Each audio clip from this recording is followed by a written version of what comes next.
x करो तो उसका cos का थीटा बाद में कैलकुलेट करके सही है गलत है सही है गलत है सही है y को x sin theta minus x square तो उसका cos का थीटा पैराबोलिक इक्वेशन है एंड कोई अलग पोल वगैरह का हाइट वाइट निकालने की जरूरत थी y और थीटा एंड u दिया होता है x क्वाड्रेटिक बन जाएगा पोल के दो पोजीशंस कहां से निकल जाएंगे नेक्स्ट वन ये h इक्वल टू ये कब इस्तेमाल कर रहा है x equal to exponential by x plus x tan theta कब एप्लीकेशन होगा पोल की हाइट हमारे पास तो पोल की हाइट निकालनी है इस पोजीशन से देखा गया तो पोजीशन दिया हुआ कितने पोजीशन से देखा गया और पोल कितना बिहाइंड जाएगा पोल के बिहाइंड जाके इस पोजीशन पे गिरेगा तो वहां पे क्या अप्लाई कर लेगा x equal to exponential by x plus x ये tan थीटा तीन वेरिएबल दे रहे पोल निकालोगे ये क्वेश्चन ऑफ ट्रैजेक्टरी के बारे में दिया गया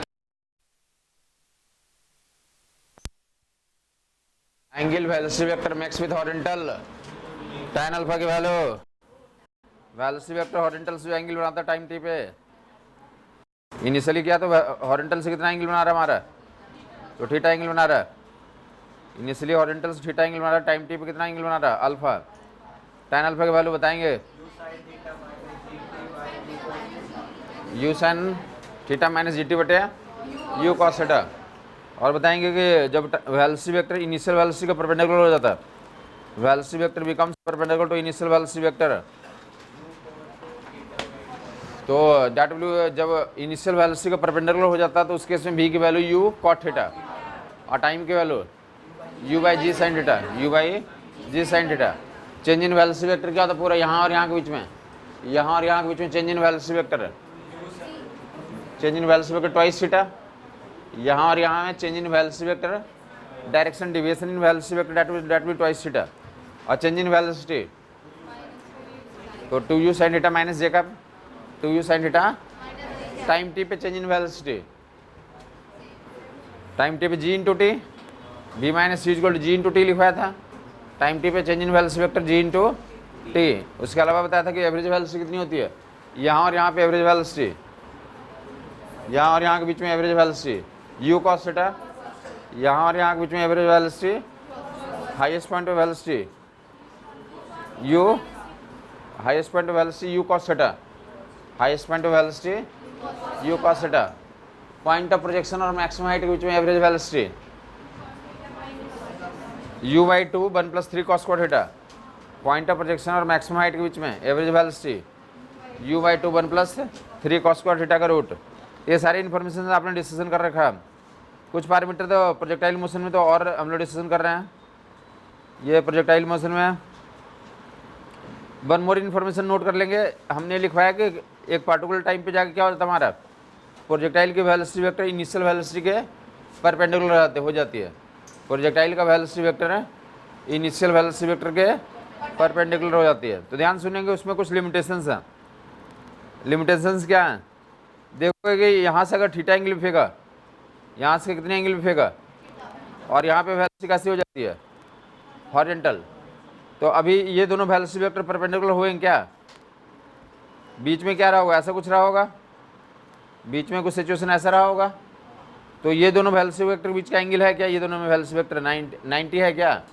नहीं है ये कब पॉसिबल होगा यहाँ तक तो नहीं होगा यहाँ और यहाँ के बीच में तो नहीं होगा क्योंकि इन सभी केस में क्या होगा ये वेलोसिटी ऐसा है और ये ऐसा है तो इनके बीच का एंगल 90 पॉसिबल तो मैं बोलना ये चाहता हूँ कि जो वेलोसिटी वेक्टर जो होती है इनिशियल वेलोसिटी के परपेंडिकुलर हो जाती है वो कब होती है तो टाइम जो किससे ज़्यादा होना चाहिए u by G sine theta से ज़्यादा होना चाहिए जब प्रोजेक्टाइल इस पार्ट में जाएगा राइट वाले हाफ में जाएगा तब वहाँ पे वेलोसिटी वेक्टर क्या हो सकती है इनिशियल वेलोसिटी के परपेंडिकुलर हो सकती है क्लियर बात हो गई उसके अलावा देखेंगे ये जो है इस पार्ट में जब गया प्रोजेक्टाइल हमारा राइट वाले पार्ट में गया तब जो है इनिशियल वेलोसिटी के परपेंडिकुलर वेलोसिटी वेक्टर हो सकती है दैट इज वन एस्पेक्ट वो नोटिस करना है दूसरा एस्पेक्ट देख लेंगे कि अगर मैं आपसे ये बोलूँ कि अगर कितने एंगल फेंका गया 30 डिग्री पे कितने एंगल फेंका गया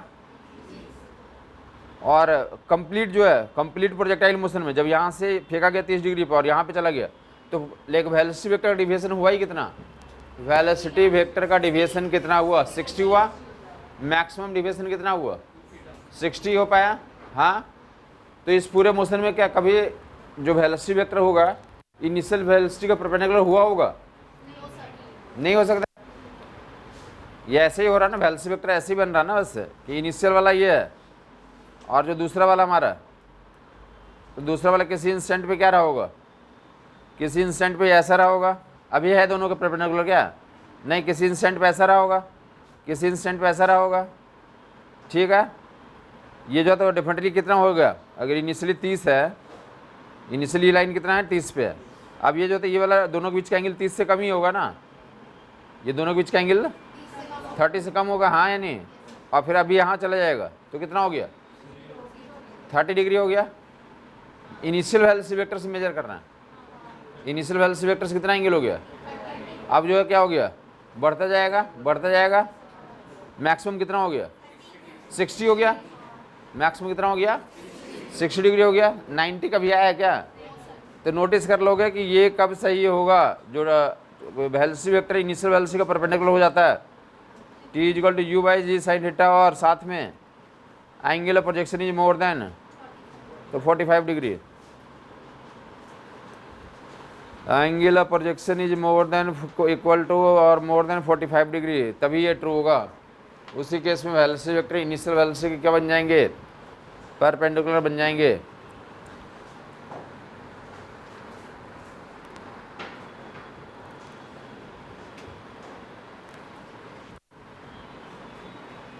थीटा 45 या उससे क्या होना चाहिए, ग्रेटर होना चाहिए, तभी ये ट्रू होगा।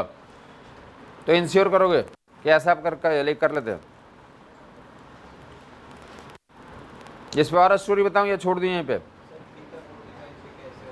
थीटा 45 पे आप बताओ कैसे हो जाएगा, 90 हो जाएगा ना, 90 हो जाएगा, इस ये 90 हो जाएगा नहीं, ये इनिशियली ऐसे 45 पे था, घूमते घूमते कहाँ जाएगा वो, तो घूमते घूमते ये कहाँ चला जाएगा, ये ऐसा किसी इंस्टेंट में है, ऐसा होगा, यहाँ पे कितना एंगल हो गया 45, और जब यहाँ पे जाएगा 90 हो जाएगा। हाँ हाँ, टोटल डेविएशन 45 हो गया, तो दोनों आपस में क्या हो गया, वो म्यूचुअली परपेंडिकुलर हो गया। हमें बस ये देखना है कि इनिशियल वेलोसिटी क्या हो जाना चाहिए, परपेंडिकुलर हो जाना चाहिए। वेलोसिटी वेक्टर इनिशियल वेलोसिटी पे क्या हो जाना चाहिए, परपेंडिकुलर हो जाना चाहिए। 45 पे या उससे ज़्यादा के लिए वैलिड है। इस बार कुछ स्टोरी सुनाऊँ या छोड़ दी यहीं तक?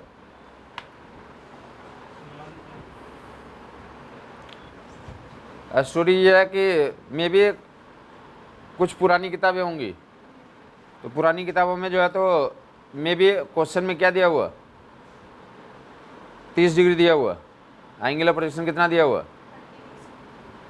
एंगल ऑफ प्रोजेक्शन कितना था 30 डिग्री।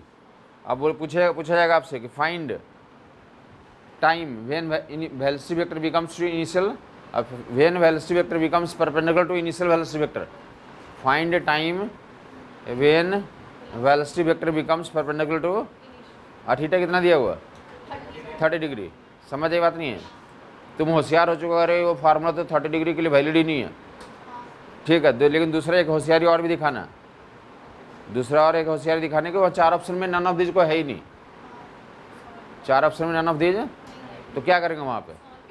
तो हम सीधा क्या करेंगे, T equal to U by G sine theta होता है, यू की जो वैल्यू दिया हुआ, थीटा की जो वैल्यू दिया उसमें रखा, और जो टाइम का आंसर है टिक कर दिया। समझ आई बात नहीं आई? क्लियर हुआ? Formula T equal to U by G sine theta है, क्या किसके लिए सही है? हाँ, लेकिन क्वेश्चन में क्या दिया हुआ, 30 डिग्री दिया हुआ, और 4 ऑप्शन में तो नन ऑफ दीज भी नहीं है, नन ऑफ दीज ऑप्शन नहीं है। तो टाइम की कुछ वैल्यू दिया, किसी ऑप्शन में 1 सेकंड, 2 सेकंड, 3 सेकंड, 4 सेकंड, ऐसे 4 ऑप्शन बनाए हुए, तुम इसी फार्मूले में यू और थीटा रख करके आंसर निकाल लोगे। समझ आई बात नहीं आई? ऐसा करेंगे। दूसरा, जहाँ पे थीटा 30 डिग्री दिया हुआ और 4 ऑप्शन में एक ऑप्शन दिया हुआ नन ऑफ दीज, या ऐसा लिखा हुआ कि देयर इज और there will no real time, there will be, तब वो जो है तो क्या कहेंगे, वही सही है हमारा, नन ऑफ दीज या नो रियल टाइम वाला केस ही सही हो गया। समझ आएंगे? मतलब एग्जैक्ट सॉल्यूशन तो वही है, 30 डिग्री के लिए वही सही होगा, बट कुछ जगहों पे ऑप्शन देते नहीं है। अब बोले कुछ जगहों पे क्यों नहीं देते हैं वो, क्योंकि जो क्वेश्चन बनाया है वो किसी किताब से उठाया हुआ, तो पुरानी किताब में मोस्टली जगह पे यही लिखा हुआ U by G sine theta पे काम होता था। और रिसेंटली लोगों ने तो बच आउट किया कि ऐसा भी हो सकता है कि एक पॉसिबल केस में तो ये म्यूचुअली परपेंडिकुलर हो ही नहीं सकते हैं। समझ आई बात नहीं है। तो अब जो कुछ नए क्वेश्चन जो बने रिसेंटली 5 साल के अंदर, तो उसमें ऐसा भी पूछना शुरू किया। अदरवाइज उसके पहले जाओगे 5 साल पहले, तो उन सारे किताबों में कौन से फार्मूले पे काम किया हुआ, U by G sine theta पे काम किया हुआ। कितना भी डिग्री हो हर एक केस में किस पे निकाल रहे थे लोग, यू बाई जी। समझ आई बात नहीं है। ऐसी चीज़ पता है नहीं पता कि काफ़ी बार हम लोग शुरू में क्या करते हैं, गलत चीज़ जानते हैं, बाद में धीरे धीरे उसको क्या करते हैं, रेक्टिफाई करते हैं। ऐसा करा हुआ ना कि बहुत सारे इन्फॉर्मेशन होते हैं जहाँ पे तो इनिशियल जैसे जो आपने काफ़ी सारे तो इलेक्ट्रॉन में ऐसा थ्योरी पढ़ा होगा कि पहले थॉमसन मॉडल आता है, फिर ऐसा आता है, फिर बोले वो गलत है, फिर गलत है, गलत है। तो हर एक बार हम लोग क्या करते जाते हैं, रेक्टिफाई कर देते हैं, इंप्रूवमेंट करते जाते हैं। तो वैसे बोला जा रहा है कि 5 साल 7 साल पहले जाओगे तो ऐसा कोई क्वेश्चन नहीं था। हर एक केस में क्या लगा के आंसर निकालते थे, U by G sine theta. But बाद में लोगों ने नोटिस किया कि नहीं, थीटा 45 डिग्री के ग्रेटर के लिए वैलिड है, लेस के लिए तो ये वैलिड ही नहीं है। कुछ जगहों पर ऐसे ऑप्शन भी बनना शुरू हो गया। समझ आई बात। जहाँ पे थीटा इक्वल टू 30 डिग्री दिया हुआ, यू दिया हुआ, 4 ऑप्शन में हर एक में कुछ वैल्यूज दिया हुआ, तो वहाँ पे ऐसे नहीं कि तुम रीजनिंग सुन कर दोगे कि नहीं ये तो गलत क्वेश्चन है। ऐसा करने की ज़रूरत नहीं है। वो ऐसा कब ज़रूरत है, जब एक ऑप्शन में नन ऑफ दीज भी दिया हुआ या ऐसा भी लिखा हुआ real time is not possible, तब वहाँ पे ऐसा करने की ज़रूरत है। क्लियर बात हो गई। ठीक है साहब, देखेंगे तो आगे मूव करते हैं। इनिशियल वेलोसिटी के परपेंडिकुलर के दोनों तरह तरीके से आपको समझा दिया गया। कुछ किताबों में जब सोल्व भी किया हुआ कि थीटा 30 डिग्री दिया हुआ उसके लिए टाइम के लिए, तो वैसे आंसर निकाल दिए। तो वहाँ पे जो है स्टोरी आपको एक्चुअल बात बता देगी क्या होना है। आगे मूव करते हैं। प्रोजेक्टाइल मोशन में तो कुछ और पैरामीटर के बारे में स्टडी करते हैं। हर एक लोग जो है तो किसी टाइम टी पे हॉरिजॉन्टल पोजीशन बताओगे, प्रोजेक्टाइल का हॉरिजॉन्टल पोजीशन थीटा एंगल पे यू स्पीड से फेंक दिया गया। टाइम टी पे प्रोजेक्टाइल का हॉरिजॉन्टल पोजीशन कितना हो जाएगा, good you cos theta into T. Time T पे हमारा प्रोजेक्टाइल यहाँ पे, जो उसका हॉरिजॉन्टल डिस्प्लेसमेंट कितना लिख देंगे आप, तो you cos theta into T. Horizontal displacement you cos theta into T, position of the particle horizontal position you cos theta into T.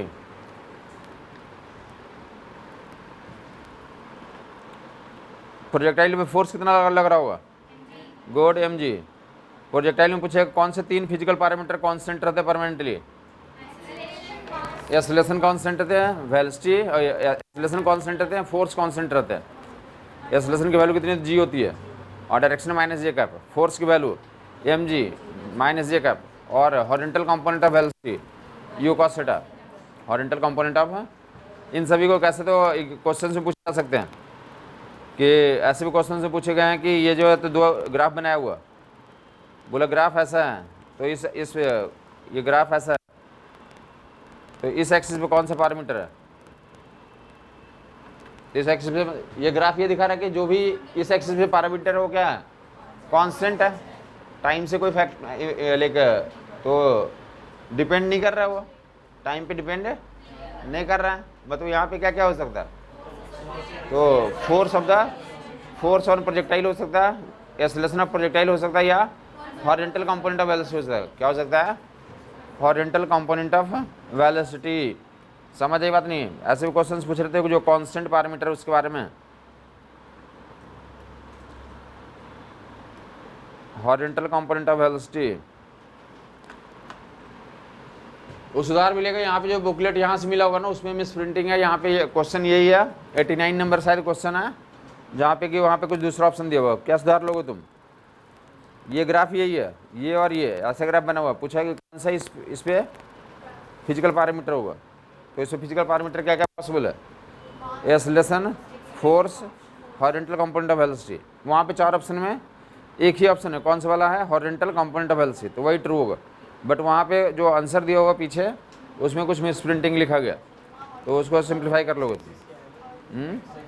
X axis पे टाइम है बेटा, टाइम से इंडिपेंडेंट कौन सा पैरामीटर रहता है, तो फोर्स समझ में आ गया लोगों को, प्रोजेक्टाइल पे फोर्स कांस्टेंट होता है। तो बाकी यहाँ से कनेक्ट करता हूँ एक बार फिर से कि तुमने सुना होगा ए फिजिकल टू कितना होता है, DP by D T, rate of change of momentum is called force, DP equal to F D T, DP equal to F D T. F को कितना लिख देंगे, एम जी। टाइम टी पे change in momentum पूछा जाएगा, तो data भी ऐसा कर लेंगे। कल भी बताया था टाइम टी पे चेंज इन मोमेंटम, तो m g into t, full time of flight में 2mu cos theta, direction minus जे कैप लिख लोगे, direction will minus change in momentum m g t, direction will भी तो माइनस जे cap, या time T पे निकालना होगा तो इसको लिखोगे फुल टाइम ऑफ फ्लाइट में तो 2u cos theta 2u sin theta by g से मल्टीप्लाई कर दोगे, चेंज इन मोमेंटम कितना हो जाएगा, तो 2mu sin theta, full time of flight में पूछा जाएगा। तो कल भी बताया गया था change in momentum full time of flight के लिए किसके लिए वैलिड है, ये नीचे वाला फुल टाइम ऑफ फ्लाइट के लिए वैलिड है। तो चेंज इन मोमेंटम निकाल दिया गया, फोर्स निकाल दिया गया, change in momentum and force. और इस पे जो येलो वाला लिखा हुआ उस पर किसी को क्वेश्चन दिख रहा है कि क्या क्वेश्चन बनाया जा सकता है, येलो वाला पे क्वेश्चन क्या बनाया जा सकता है, यस क्वेश्चन ये पूछा रहता है कि प्रोजेक्टाइल को फेंक दिया गया, change in momentum versus time का कौन सा ग्राफ है, change in momentum versus time का ग्राफ, तो change in momentum versus time का ग्राफ कैसा हो जाएगा, तो लीनियर ग्राफ होगा, पासिंग थ्रू ओरिजिन होगा, तो ऐसा शो कर दोगे। Change in momentum versus time graph, 4 option दिए हुए हैं। दूसरा और क्या पूछा जा सकता है बताओगे, टाइम टी पे तो निकाल ही दिया 2mu sin थीटा, या टाइम टी की वैल्यू रख के काम कर लो, गुना कर लो, तो कैसे बोल दिया जा रहा। और उसके अलावा और क्या स्टेटमेंट पूछा जा सकता है, और स्टेटमेंट ये बनाया जा सकता है कि चेंज इन मोमेंटम, 4 ऑप्शन दिए, first increases then decreases, continuously decreases continuously increases, remain unchanged. तो क्या बताओगे, change in momentum continuously increases या change in momentum linearly increases. Clear बात हो गई। ये सारे तरीके से आपको एक्सप्लेन कर दिया गया चेंज इन मोमेंटम के बारे में इन्फॉर्मेशन। जब भी एक्सप्रेशन आता है ना, जैसे ये एनालिसिस करके आप प्रोसीड करोगे तो आपको एग्जाम में क्वेश्चंस करना आसान भी रहेगा और सही भी ज़्यादा होंगे, क्योंकि तुम्हें ऑलरेडी तुम उनके बेसिक में जा रहे हो कि ओरिजिनल चीज़ क्या है, तो सारी इन्फॉर्मेशन तुम्हारे पास आ गए, जो भी इस पर वेराइटीज बनाए जा सकते हैं सारे कुछ आ गए। तो प्रोजेक्टाइल मोशन में तो नेक्स्ट इन्फॉर्मेशन, प्रोजेक्टाइल का क्या है, फोर्स है, प्रोजेक्टाइल का क्या है, वेट है, फोर्स है। प्रोजेक्टाइल का फोर्स कितना है, mg है, प्रोजेक्टाइल का फोर्स कितना है, mg है, और क्या है, कांस्टेंट है। तुमने सुना हो कि जो फोर्स होता है, फोर्स क्या क्या करता है बताओगे, हाथ तोड़ता है या पैर तोड़ता है, दोनों तोड़ सकता है, फोर्स हाथ भी तोड़ सकता है, पैर भी तोड़ सकता है, या और भी कुछ भी तोड़ सकता है या नहीं, उसके अलावा कुछ और सुना नहीं सुना। और फोर्स और क्या, गुड, फोर्स डायरेक्शन भी चेंज करता है, वेरी गुड। और क्या क्या करता है, शेप भी चेंज करता है, वेरी गुड। मूविंग ऑब्जेक्ट को रोक सकता है, वेरी गुड।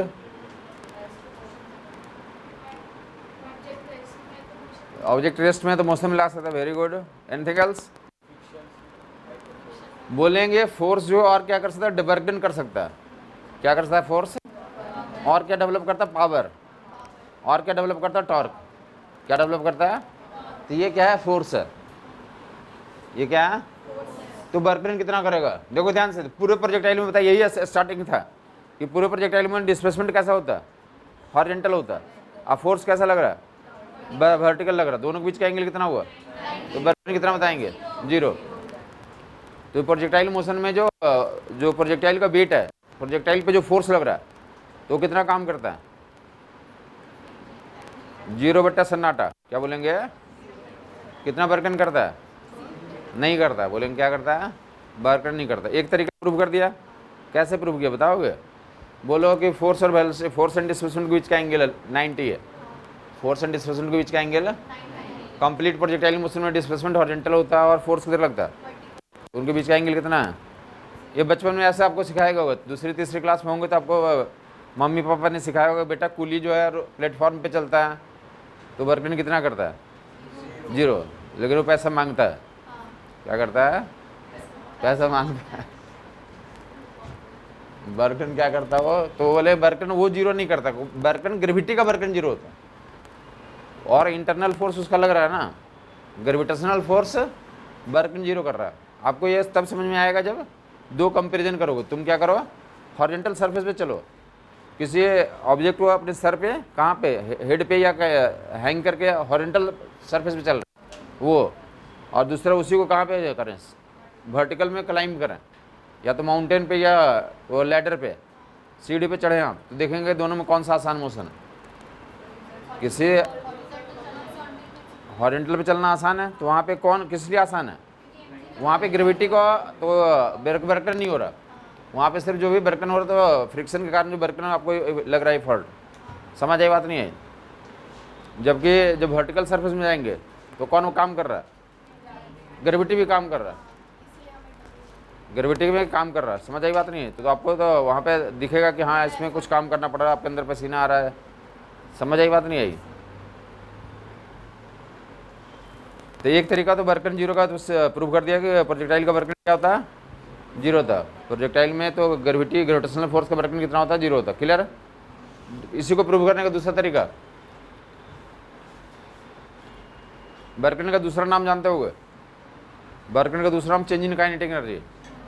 काइनेटिक एनर्जी में चेंज को क्या बोलते हम लोग? समझ आएगी बात? तो देखो यहाँ पे कितनी काइनेटिक एनर्जी है? mu²/2 और यहाँ फाइनल कितनी है? तो काइनेटिक एनर्जी में चेंज कितना हो गया? जीरो हो गया। काइनेटिक एनर्जी में चेंज नहीं दिख रहा है? अरे इनिशियल काइनेटिक एनर्जी mu²/2 और फाइनल काइनेटिक एनर्जी mu²/2, तो चेंज इन काइनेटिक एनर्जी कितना? मतलब बर्कन कितना? समझ गया? तो इधर भी तो एक्सप्लेन कर सकते हैं। नाम यही याद रखें कि प्रोजेक्टाइल मोशन में जो प्रोजेक्टाइल का वेट है या प्रोजेक्टाइल पे जो फोर्स लगता है, यही फोर्स लगता है, तो उसका बर्कन कितना होता? जीरो होता। तो बर्कन जीरो प्रूव आउट हो गया। तो 3 बताया था एक बर्कन के लिए, तो बर्कन जीरो, प्रोजेक्टाइल का वेट का बर्कन जीरो और पावर भी जीरो। पावर जीरो तो उसको कैसे प्रूव कर सकते हो? फोर्स एंड वेलोसिटी के बीच का 90 कैसे होगा? एक ही बार 90 होता है फोर्स एंड वेलोसिटी में। चलिए आपको एक तो यहाँ से प्रूव कर दे रहा हूँ। कोई मैच वगैरह देखते हो, क्रिकेट मैच कभी देखा होगा ना? तो कोई बैट्समैन आया 0 रन बनाया तो क्या दिखाता है उसका स्ट्राइक रेट? 0 दिखाएगा। तो स्ट्राइक रेट मेजर कैसे करते हैं? रन ऊपर में लिखते हैं, नीचे बॉल लिखते हैं। रन ही 0 बनाया तो स्ट्राइक रेट कितना आ जाएगा? तो सेम चीज पावर निकालते कैसे हैं? Birken rate of change of Birken कोई पावर बोलते हैं ना, तो बर्कन टाइम ही तो लेते हैं। यहाँ बर्कन ही 0 है तो पावर भी क्या हो जाएगा? तो एक तरीका समझ में आ गया। मैं बोलना चाहता हूँ कि कोई बल्लेबाज अगर स्कोर नहीं करता तो उसका स्ट्राइक रेट क्या दिखाएगा? 0। स्ट्राइक रेट ही क्या इंडिकेट करता है? बैट्समैन के पावर को दिखाता है। स्ट्राइक रेट ही किसको रिप्रेजेंट करता है? तो प्लेयर के पावर को रिप्रेजेंट कर रहा है। तो यहाँ सेम चीज क्या है? वर्क डन करने का जो रेट होगा वही क्या बताएगा? पावर बताएगा। तो वर्क डन ही नहीं है तो पावर कहाँ से होगा? काम ही नहीं है तो पावर कहाँ से होगा? समझ आई बात? हाँ जी।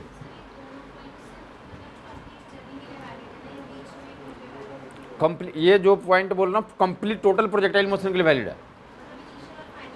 Complete initial final complete total projectile motion में, कंप्लीट प्रोजेक्टाइल मोशन में वर्किंग कितना हो गया? 0 हो गया। पावर कितना हो गया कंप्लीट में? कंप्लीट प्रोजेक्टाइल मोशन में कितना पावर डिलीवर किया? तो 0। बाकी किसी इंस्टेंट पे जो तुम आप बात करना चाहते हो वो दिखा देता हूँ। किसी इंस्टेंट पे फोर्स ऐसे है, देखो इधर फोर्स ऐसा है, अब वेलोसिटी इधर है, तो दोनों के बीच का एंगल कितना हो गया? ऑब्टूज हो गया। जबकि इधर जाएगा तो फोर्स इधर है, अब वेलोसिटी इधर है, तो दोनों के बीच का एंगल कितना हो गया? एक्यूट हो गया। तो इधर पावर क्या होगा? निगेटिव आएगा। इधर पावर क्या होगा?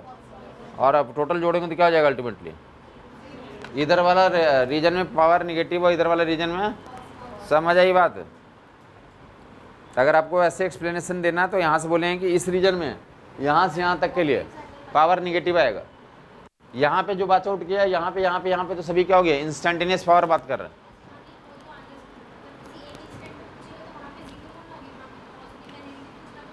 हाँ तो वही बोल रहा हूँ बेटा कि इस रीजन में कहीं भी पूछेगा तो हाँ सिमेट्रिक नहीं, मतलब इधर किसी भी पॉइंट पे क्या होगा? निगेटिव वैल्यू कुछ आएगी और एग्जैक्टली उतना ही वैल्यू इस राइट रीजन में क्या होगी? पॉजिटिव आएगी। ठीक है, ठीक है। बोल रहे हैं कि यहाँ पे सिमेट्रिकली जितना क्या होगा? निगेटिव होगा, उतना ही यहाँ पे सिमेट्रिकली क्या आएगा? तो दोनों कंप्लीट के लिए जब बात करेंगे तो इधर माइनस और प्लस मिलकर क्या हो जाएंगे? 0 हो जाएंगे। तो वैसे यहाँ पे कुछ लोग यहाँ पे कोई पॉइंट लोगे तो वहाँ पे निगेटिव और यहाँ के लिए पॉजिटिव, तो ऐसे दोनों पेयर वाइज करेंगे तो क्या हो जाएगा? दोनों साइड तो 0 हो जाएगा। किसी पार्टिकुलर मोमेंट पे तो बोले हैं कि पॉजिटिव निगेटिव जीरो कुछ भी हो सकता है, बट ओवरऑल पर कंप्लीट प्रोजेक्टाइल मोशन में पावर के बाद वैल्यू पूछा जाएगा तो क्या बताएंगे? कंप्लीट प्रोजेक्टाइल मोशन के लिए वर्क डन पावर की वैल्यू क्या आती है? 0।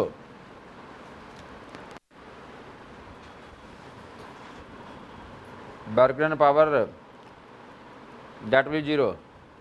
अगर और कोई इसको एक्सप्लेनेशन चाहिए देख लोगे, वर्क डन लिखा दिया गया, 0 वर्क डन में तो कुछ लिखना नहीं था, 2 तरीके से प्रूव कर दिया गया। पावर के लिए किसी और को मन कर रहा है तो किसी टाइम टी पे तो इंस्टेंटेनियस पावर तुमने सुना होगा, वेक्टर में लिखवाया था कि एफ डॉट वी कितना होता है? एफ वी होता है, एफ वी कॉस थीटा। किसी टाइम टी पे है तो F V cos theta. Force की वैल्यू कितनी? M G. प्रोजेक्टाइल में फोर्स कितना? M G. क्लियर है? ये बेहतर होगा कि F V cos theta theta को छोड़ करके बेहतर है मैं ऐसा कर लें, इसको इससे ज़्यादा क्लियरिटी होगी। एफ डॉट भी कर लें।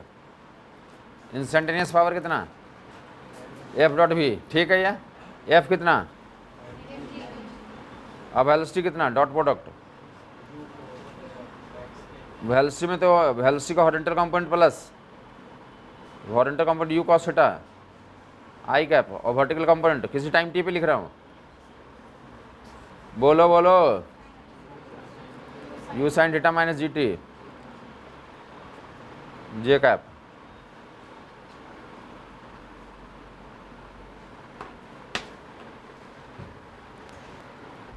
M G minus J cap U cos theta I cap U sine theta minus G T J cap.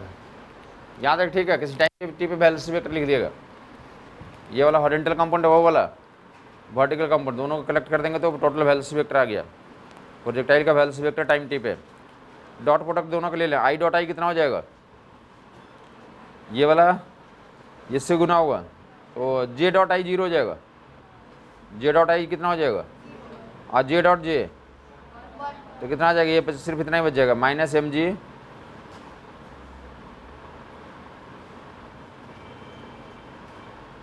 साथ में यहाँ पे जे लिखूँ या के लिखूँ? क्या लिखूँ यहाँ पे?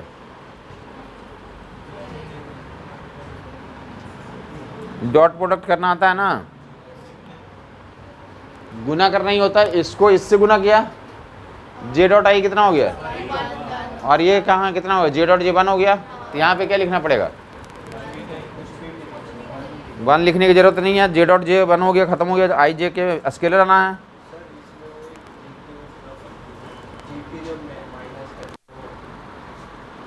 जी को अब क्या माइनस करोगे? हाँ तो वर्टिकल डायरेक्शन में, हाँ वो तो इक्वेशन ही लिखा देना कि वाई एक्सिस में इक्वेशन भी equal to U minus ji T. Projectile के लिए यू की जगह यू साइन थीटा। तो किसी टाइम टी पे प्रोजेक्टाइल का वेलोसिटी, प्रोजेक्टाइल की वेलोसिटी का vertical component you sine theta minus ji T, you sine theta minus. ठीक है। ये तो किसी टाइम टी पे इंस्टेंटेनियस पावर कितना आ गया? ये इंस्टेंटेनियस पावर है। जो भी टाइम रखोगे उसके अनुसार से वैल्यू देगा। जैसे कुछ लोग पूछ ले हाईएस्ट पॉइंट पे टाइम कितना होता है? You sine theta by G, तो यू साइन थीटा बाई जी यहाँ रख दोगे तो 0 हो जाएगा एग्जैक्टली हाईएस्ट पे। समझ आई बात नहीं? जो भी टाइम पे पूछा जाएगा यहाँ टाइम रख के पावर की वैल्यू निकाल सकते हो। समझ आ गया? जो आप चाहते हैं इंस्टेंटेनियस पावर, तो किसी टाइम टी का एक्सप्रेशन निकाल दिया हमने, इसको ग्राफ में चेंज करोगे। Instantaneous power versus time, instantaneous power versus time का ग्राफ कौन बताएगा? स्लोप कैसा आएगा? पहले तो बता दो ग्राफ कैसा आएगा, पॉजिटिव निगेटिव? दिख रहा होगा ग्राफ टाइम का, power versus time, power and time का जो एक्सप्रेशन तो लीनियर फंक्शन है, टाइम का लीनियर है, तो स्ट्रेट लाइन ग्राफ आएगा। हाँ या नहीं? स्लोप पॉजिटिव है निगेटिव? पॉजिटिव है निगेटिव? पॉजिटिव स्लोप है। कैसे बताया पॉजिटिव आएगा? एक ही बच्चे का बाद आया पॉजिटिव, और टी का कोएफिशिएंट को तो स्लोप बोलेंगे। तो टी का कोएफिशिएंट कितना आ रहा है?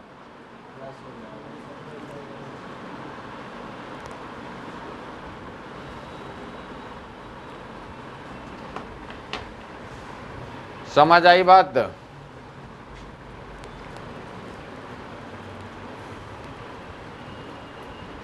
टी का कोएफिशिएंट को क्या बोलेंगे? स्लोप। जो टी का कोएफिशिएंट कितना हमारा? टी का कोएफिशिएंट m इंटू जी स्क्वायर और टी का कोएफिशिएंट, तो टी का कोएफिशिएंट पॉजिटिव है निगेटिव है? पॉजिटिव। स्लोप क्या हो गया? पॉजिटिव। लाइन कैसा? राइट की तरफ बेंड होगा, लेफ्ट की तरफ बेंड होगा? राइट की तरफ बेंड होगा। स्ट्रेट लाइन ग्राफ खींच लोगे, शुरू में पावर पॉजिटिव है निगेटिव है? शुरू में निगेटिव है तो ग्राफ ऊपर से स्टार्ट होगा नीचे से? तो ग्राफ भी स्टार्ट ऐसा, यही वैल्यू जो है तो निगेटिव आएगी, यहाँ पॉजिटिव आएगी। कंप्लीट के लिए एवरेज निकालोगे तो क्या हो जाएगा? जीरो हो जाएगा। टोटल प्रोजेक्टाइल मोशन के लिए तो एवरेज पावर निकालोगे तो क्या बन जाएगा? जीरो बन जाएगा। कंप्लीट एक्सप्रेशन लिखा दिया गया। दोनों पूछ रहे थे, यहाँ भी पूछ रहे थे और वर्क पावर एनर्जी वाले चैप्टर में पूछ रहे थे, कहीं भी पूछ जाएंगे तो सोल्यूशन यही रहेगा। कल ही आपको बताया था कि हम ग्रेविटी के बारे में पढ़ते रहते हैं, ग्रेविटेशनल फोर्स के बारे में। यहाँ से स्टार्ट हो गया, उसका पावर मेजर कर दिया, ग्राफ ऐसा हो गया। कंप्लीट में जीरो, हाफ टाइम में फर्स्ट हाफ में निगेटिव और लास्ट हाफ में पॉजिटिव, और एग्जैक्टली मैक्सिमम हाइट पे तो जीरो वैल्यू, और कंप्लीट के लिए भी वैल्यू कितनी? जीरो। टाइम किसी टाइम टी पे पूछा जाएगा तो ऐसा बताएंगे। बाकी दिख गया होगा कि जो पावर है, तो जो प्रोजेक्टाइल मोशन में पावर की वैल्यू कंटिन्यूसली बढ़ रही है, घट रही है या कांस्टेंट है? तो कंटिन्यूसली क्या हो रही है? हर एक ये यहाँ पे जो जितना वैल्यू था, जैसे जैसे टाइम आगे जाते रहे ये वैल्यू क्या होती जा रही है? बढ़ते जा रही है। पावर यहाँ पे देख रहे हैं ना हम लोग, जैसे जैसे टाइम इधर जा रहा हो पावर इस पर क्या होती जा रही है? बढ़ती जा रही है। हाँ, तो निगेटिव है ना शुरू बेटा, इनिशियली निगेटिव है, फिर बढ़ कर जीरो हुआ, और फिर क्या हो गया हमारा? पॉजिटिव हो गया। हाँ, मैग्नीट्यूड वाइज पावर क्या कर रहा था? कंटिन्यूसली क्या कर रहा है हमारा? ग्राफ में दिख रहा है कंटिन्यूसली, इसको इंक्रीज ही बोलेंगे। कंटिन्यूसली क्या कर रही है? क्लियर बात हो गई। तो पावर के बारे में सारी इन्फॉर्मेशन मिल गई। तो 3 पैरामीटर बताया था, क्या क्या करता है? फोर्स, वर्क डन करता है, पावर देता है, और टॉर्क। तो टॉर्क का आगे हेडिंग डाल देंगे। प्रोजेक्टाइल मोशन में फोर्स है, फोर्स क्या डेवलप करता है? टॉर्क। फोर्स क्या डेवलप करता है? टॉर्क। ये फोर्स का तो मैटर ही यही है कि ये लोग ये सब करो। तो न्यूटन ने फोर्स को इसलिए बनाया कि वो क्या करेगा? वर्क डन करेगा, क्या करेगा? तो पावर डेवलप करेगा, क्या करेगा? तो टॉर्क डेवलप करेगा। तो टॉर्क पता होगा किसी स्पेशल पॉइंट का वोट मेजर करते हैं, या किसी एक्सिस को वोट मेजर करते हैं। तो देख लोगे, एक और सुन लोगे। अगर मैं पूछूँ प्रोजेक्टाइल में जो वेट है उसका टॉर्क बताओ, क्या बताओ? टॉर्क बताओ, तो बोलेंगे कि इसका कोई आंसर नहीं है। ये क्वेश्चन क्या है? इनकम्प्लीट है। ये क्वेश्चन क्या है? ठीक है। टॉर्क मेजर करने के लिए ज़रूरी है कि उसकी वैल्यू किसी स्पेशल पॉइंट का वोट कुछ होती है। पॉइंट चेंज कर दोगे तो वैल्यू क्या हो जाएगी? चेंज हो जाएगी। तो क्वेश्चन कंप्लीट कब होगा? जब हम पॉइंट भी मेंशन करेंगे। तो क्वेश्चन में अब ऐसा अगर ऐसा बोलोगे कि find torque of the weight of the projectile, तो ये इनकम्प्लीट है। Find torque of the weight of the projectile about point of projection, तो ये क्या हो गया? हाँ जी, कंप्लीट हो गया। समझ आई बात? कोई आदमी ऐसा बात कर रहा है कि तुम कल सुबह 7 बजे रेलवे स्टेशन पे आ जाओ, समझ आई बात? तो ये कैसा स्टेटमेंट है? इनकम्प्लीट है। ये अगर तुमने पूछा ही नहीं कि नहीं पुरानी दिल्ली पे आना है, नई दिल्ली पे आना है, या निजामुद्दीन पे आना है, ठीक है, तुम पूर्वानुमान से क्या पहुंच गए? हाँ, पूर्वानुमान से आप कहाँ पहुँच गए? नई दिल्ली, ठीक है। पता चला एग्जैक्टली वहाँ पहुँचने के बाद तुमने बोला कि तुम किधर हो, तो बोला हम पुरानी दिल्ली पे। समझ आई बात? तो एग्जैक्टली उसी पॉइंट पे मैं बोल रहा हूँ कि इन्फॉर्मेशन आपके पास कंप्लीट होना चाहिए। तो अगर ये सिर्फ इतना पूछा कि प्रोजेक्टाइल के वेट का टॉर्क बताएं, तो क्या है ये? इनकम्प्लीट। प्रोजेक्टाइल के वेट का torque about point of projection, तो now this question is complete. अब इसका आप आंसर फाइनाइट बता सकते हैं कि एग्जैक्टली बता सकते हैं। तो प्रोजेक्टाइल का वेट का torque about point of projection, किसका वोट निकालना है? ये पॉइंट ऑफ प्रोजेक्शन जहाँ से फेंक रहे हैं उस पॉइंट का वोट पूछा जा रहा है। क्लियर बात है ये? तो टॉर्क के बारे में बता था कि टॉर्क कैसा वेक्टर है? एक्सियल वेक्टर है, मतलब उसका डायरेक्शन एक्सिस के लंबवत है। एक्सिस के लंबवत मतलब या तो प्लस के कैप होगा या माइनस के कैप, या तो क्लॉकवाइज होगा या एंटी क्लॉकवाइज होगा। तो टॉर्क में जब वैल्यू निकालना होगा तो टॉर्क तो डायरेक्शन भी चाहिए और मैग्नीट्यूड भी चाहिए। तो पहले डायरेक्शन निकालना सीखिए या मैग्नीट्यूड? मैग्नीट्यूड निकालना सीखना चाहते हो? चलो मैग्नीट्यूड निकाल दो, बहुत आसान है मैग्नीट्यूड। मैग्नीट्यूड के लिए क्या करते हैं, तो जो फोर्स वाली लाइन देखते हैं ऊपर देखेंगे, मैग्नीट्यूड निकालना टॉर्क का, तो क्या देखोगे तुम, फोर्स वाली लाइन। तो ये फोर्स वाली लाइन है और ये पॉइंट है, इसके अबाउट निकालना। तो जिस पॉइंट का अबाउट निकालना है तो वहाँ से फोर्स वाली लाइन पे क्या डालते हैं, परपेंडिकुलर, ये परपेंडिकुलर डिस्टेंस डालना है। ये परपेंडिकुलर डिस्टेंस कितना होता है, you cos theta into T होता है। तो ये परपेंडिकुलर डिस्टेंस और फोर्स को गुना करते हैं तो टॉर्क का मैग्नीट्यूड निकलेगा। परपेंडिकुलर डिस्टेंस एंड फोर्स को क्या करते हैं, गुना परपेंडिकुलर डिस्टेंस टाइम टी पे U cos theta into T. तो टॉर्क का magnitude U cos theta into M G हो गया। Magnitude of the torque is M ji you cos theta into T हो गया, मैग्नीट्यूड हो गया। क्या हो गया, मैग्नीट्यूड हो गया।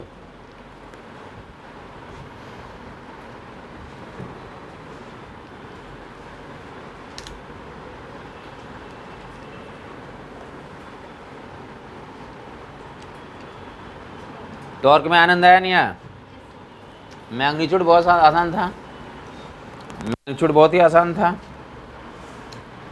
मैग्नीट्यूड क्या था, बहुत ही आसान था कि डेट डब्ल्यू, तो जिस पॉइंट का वोट निकालना उससे क्या करोगे, फोर्स वाली लाइन पे परपेंडिकुलर डाल दोगे। फोर्स वाली लाइन पे क्या डाल देंगे आप, अब परपेंडिकुलर डिस्टेंस और फोर्स को क्या कर देंगे, मल्टीप्लाई कर देंगे। तो क्या निकल जाएगा हमारा, टॉर्क निकल जाएगा, मैग्नीट्यूड। डायरेक्शन के लिए बहुत आसान है, डायरेक्शन बहुत ही आसान है। ये देखोगे तुम, ये जो है ना, ये ऐसा हमने अगर यहाँ से इस इधर से के अबाउट हमने पकड़ लिया इसको, तो इसको थोड़ा अगर इसका जो है, इसको कोई घुमाने की कोशिश कर रहा नहीं कर रहा, अरे कर रहा है, इसका वेट इसको घुमाने की कोशिश कर रहा है ना, ये जो है तो घूमेगा, तो किधर घूमेगा, ये क्लॉकवाइज घुमा या एंटी क्लॉकवाइज घुमा, क्लॉकवाइज घुमा। किसने घुमाया, एम जी ने घुमाया। किसने घुमाया, तो मैं बोलना चाहता हूँ कि डायरेक्शन निकालने के लिए बस इतना ही देखना, ऑलरेडी ये नोटेशन जानते हो, क्लॉकवाइज का मतलब माइनस के कप होता है और एंटी क्लॉकवाइज का मतलब प्लस के कप। जो नहीं जानता तो नोट करके रख ले, क्लॉकवाइज का मतलब माइनस के कप। क्लॉकवाइज अपने आप में डायरेक्शन ही है, लेकिन काफ़ी जगहों पे फिजिक्स में तो क्या लिखते हैं उसी को, माइनस के कप। और एंटी क्लॉकवाइज का मतलब प्लस के कप, या एंटी क्लॉकवाइज का मतलब प्लेन के परपेंडिकुलर बाहर की तरफ। क्लॉकवाइज का मतलब अंदर और एंटी क्लॉकवाइज का मतलब बाहर। क्लॉकवाइज का मतलब अंदर और एंटी क्लॉकवाइज का मतलब बाहर।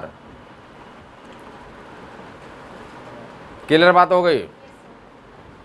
एंटी क्लॉकवाइज मतलब बाहर, एंटी क्लॉकवाइज मतलब बाहर, ठीक है। जिनको बार बार भूल जाते हो, अगर भूल जाते हो तो आप ऐसे याद रखते हो कि आंटी वंटी बोलते हो ना,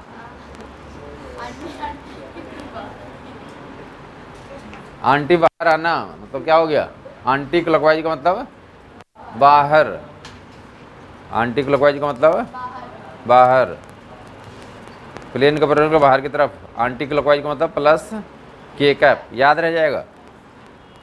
जहाँ पे बहुत सारे डेटा को याद रखना होता है वहाँ पे ऐसे पढ़ते हैं, कोई एक को याद रख ले, दोनों को याद रखना तो कन्फ्यूजन होगा। आंटी बाहर प्लस के कैप, समझ आई बात नहीं। जैसे अभी जो ना कि आप ऐसे नियम बाद में जाके कॉलेज में लोग अप्लाई करते हैं कि अभी तो आपको एक किताब पढ़नी होती है, या एक 11th में एक फिजिक्स की और एक 12th में फिजिक्स, दो ही हुआ ना। जबकि जैसे आप कॉलेज में जाओगे तो 6 महीने में ऐसे इतने मोटे मोटे कम से कम 6 किताब तो रहेगी मिनिमम, समझ आई बात नहीं। तो जहाँ पे बहुत सारे डाटा को तुम्हें बहुत पढ़ना है तो उसमें ऐसा कुछ नोमेनक्लेचर तो बनाते कि हमें कितना याद रखना है, क्या छोड़ना है, क्या याद रखना है। तो हम आधा ही कर देते सीधे ही कि एक पार्ट याद रखो, दूसरा अपना आप ही। तो आंटी को बाहर बुला लो, मतलब आंटी मतलब प्लस क्या बाहर आ गई, बाकी अंकल कहाँ जाएगा, समझ आ गया वो लोगों को। आंटी अंकल ख़त्म हो गई बात। तो टॉर्क के लिए तो ऐसा कर लिया आपने, टॉर्क का मैग्नीट्यूड इतना हो गया। डायरेक्शन के लिए तो देखोगे बहुत आसान काम है। डायरेक्शन किसी पॉइंट का वोट होता है, ये पॉइंट है, और जो पैदा कौन करता है टॉर्क को, फोर्स। टॉर्क को पैदा कौन करता है, ठीक है। ये तो तुम थोड़ी देर को इमेजिन करो कि ये पॉइंट से ना ये ऐसे ही एक डंडा बंधा हुआ, ये डंडे का एरो ऐसा है, इसको इधर खींच रहे हो तो ये किधर घूमेगा, ऐसे घूमेगा ना, सीधे ऑब्वियस है। ये ओबियस है क्या ऐसे घूमेगा, कौन सा डायरेक्शन घूम रहा है, ये दिख रहा है आपको, इस पॉइंट का अबाउट ये जो हैंडल है, हैंडल को ऐसे ये इसी डायरेक्शन घुमाना या इसे नीचे पुल करना, हाँ ये नीचे ऐसे, तो किधर घूमेगा ऐसे, ऐसे घूमेगा, क्लॉकवाइज घूमेगा, तो बस डायरेक्शन क्लॉकवाइज होगा, खत्म ही बात। इस पॉइंट का अबाउट इस फोर्स का डायरेक्शन क्या हो गया, टॉर्क का डायरेक्शन निकालना इतना ही आसान है, टॉर्क का डायरेक्शन इतना ही आसान है, समझ आई बात, नहीं आया।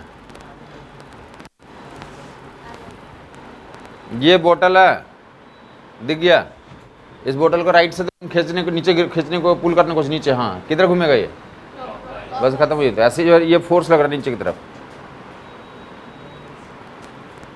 एक बार पास करो, खींच के देखो इसे, दिखाना दूसरे वो, हाँ तुम पकड़ो उनको, राइट उधर इधर की तरफ पकड़ो, उसको उसको छोड़ करने के लिए, घुमाने के लिए, घुमाओ, कहाँ घूम रहे, ऐसे वर्चुअली इमेजिन करो कि ये फोर्स है और उसके तुम ऐसे जो फोर्स लगा रहे हो ऐसे, तो किधर घूमेगा ये, इसके वोट मेजर करना है, तो इसके वोट देखना है, तो कैसे घूम गया ये, अपने हाथ से एक देखो, पकड़ के देखो तुम, एक इस इंड को पकड़ना, हाँ यहाँ उसको पकड़ो, तुम्हें लग रहा है कि ये नीचे गिरने की कोशिश कर रहा है, क्या लग रहा है ना, कौन गिराने की कोशिश कर रहा है उसको, उसका वेट कम गिराने की कोशिश कर रहा है, समझ आई बात, उसका वेट क्या कर रहा है, टॉर्क डेवलप कर रहा है, जिसके कारण वो उस पॉइंट, जिस पॉइंट पे तुम वो हिंज किए हो या पकड़े हुए हो, तो उसका वेट क्या करने की कोशिश कर रहा हो, घूमने की कोशिश कर रहा है, समझ आया कुछ, तो बहुत ही आसान काम है, क्या क्या इंश्योर करोगे, हाँ जिस किसका वोट निकालना है, तो जिस पॉइंट का वोट निकालना है, तो उसका वोट देख लो किधर घूम रहा है ये, अगर क्लॉकवाइज घूम रहा है तो डायरेक्शन क्या हो गया। बाकी इस पे जो ना मतलब अभी रोटेशन में 2 घंटे 3 घंटे पढ़ेंगे, टॉर्क में अभी रोटेशन में कितने घंटे पढ़ेंगे, समझ आ गई बात, 2-3 घंटे पढ़ेंगे। फिलहाल तो यहाँ पे मैग्नीट्यूड पता चल गया और डायरेक्शन कितना हो गया, प्लस के कैप या माइनस के कैप।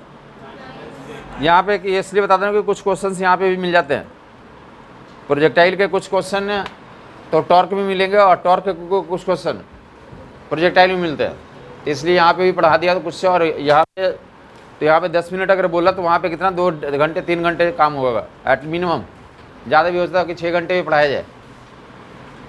तो वहाँ पे मेन पैरामीटर बन के आता है टॉर्क ही, और एग्जाम में भी तो क्वेश्चन आते हैं। या फिर टॉर्क कहाँ भी पढ़ेंगे, तो रोटेशन में भी पढ़ेंगे, फिर कहाँ पढ़ेंगे, डायपोल में, डायपोल में, मैग्नेटिक डायपोल में, इलेक्ट्रिक डायपोल में पढ़ेंगे, या फिर कॉइल में भी पढ़ेंगे, तो बहुत जगहों पे भी आना है इसका। फिलहाल हम इतना से काम चल सकता है अभी कि m ji you cos theta into t होगा, टॉर्क का मैग्नीट्यूड कितना होगा, m ji you cos theta into t, और डायरेक्शन क्या होगा हमारा, तो direction blue clockwise, direction blue clockwise minus k cap, direction blue clockwise minus k cap. Clear हो गया लोगों को। और टॉर्क का मैग्नीट्यूड आपने निकाल लिया, direction clockwise minus k cap. तो कौन बताएगा टॉर्क जो है तो एक्सियल वेक्टर है, साथ में तो कंटिन्यूसली इंक्रीज कर रहा है, डिक्रीज कर रहा है, या पहले इंक्रीज कर रहा है, डिक्रीज कर रहा है, कंटिन्यूसली इंक्रीज कर रहा है, लीनियरली इंक्रीज कर रहा है। टॉर्क वर्सेस टाइम का ग्राफ कैसा हो जाएगा, तो स्ट्रेट लाइन आ जाएगा, तो ग्राफ खींच लोगे टॉर्क वर्सेस टाइम का, यस है, हाँ टॉर्क जो टाइम बढ़ाते जाओगे तो बढ़ता जाएगा ना, वो लॉजिक भी देख लो, टॉर्क वर्सेस टाइम का, तो टॉर्क बढ़ाते टाइम बढ़ाते जाओगे, मतलब जो m ji you cos theta, ये M G you cos theta t है। या ऐसे समझो कि अगर तुम्हें डायरेक्ट देखना तो ऐसे भी देख सकते हो, ये वैल्यू तो याद हो गया। देखो बेसिकली होता ही क्या है, फोर्स इंटू परपेंडिकुलर डिस्टेंस, तो यहाँ पे परपेंडिकुलर डिस्टेंस कितना था 0, तो 0 टॉर्क हो गया शुरू में, और जैसे इधर जाते रहोगे तो परपेंडिकुलर डिस्टेंस क्या होता जा रहा है, बढ़ता जा रहा है, तो टॉर्क क्या होता जाएगा, बढ़ता जाएगा। और बाकी टाइम का फंक्शन ऊपर दे दिया, जैसे जैसे दूर जाएंगे तो ये परपेंडिकुलर डिस्टेंस क्या होता जा रहा है, बढ़ता जा रहा है, तो टॉर्क क्या होता है, इंक्रीज करता जाएगा, कंटिन्यूसली लीनियरली इंक्रीज कर रहा है। ग्राफ वाइज तो ऐसे देख लोगे टॉर्क है किसे, तो 2 टाइम पे तो मेजरमेंट कर लो। फार्मूला क्या है, M ji you cos theta into T. एक बार कितने टाइम पे टॉर्क जो है, जब इसके बारे में बोलेगा, क्वेश्चंस में पूछा रहता कि टॉर्क कब बताओ तुम, ये टाइम टी पे बता दिया, किसे बता दिया, टाइम टी पे। और कहाँ पे पूछते हैं, गुड, बोलते हैं मैक्सिमम हाइट पे, तो एक मैक्सिमम हाइट पे, ये टाइम टी पे, और कहाँ पे मैक्सिमम हाइट का मतलब कितना, रेंज बाई 2, तो वहाँ से निकाल सकते हो, या टाइम की वैल्यू निकाल सकते हो। रेंज से निकाल सकते हो या किससे निकाल सकते हो? टाइम की वैल्यू t/2 रख दे। t/2 मतलब u sin theta by g, u sin theta by g रख दे। mg u cos theta u sin theta by g. समझ आई बात? और दूसरा कितना रख दोगे? जब स्ट्राइक किया प्रोजेक्टाइल, जब ग्राउंड को स्ट्राइक किया तो प्रोजेक्टाइल के वेट का टॉर्क किसका वोट बताएं? पॉइंट ऑफ प्रोजेक्शन का वोट बताएं। हाँ, जिसको दिक्कत है बता देगा। mg u cos theta time की जगह कितना? 2u sin theta by G, 2u sin theta by. किसी को दिक्कत बताएगा?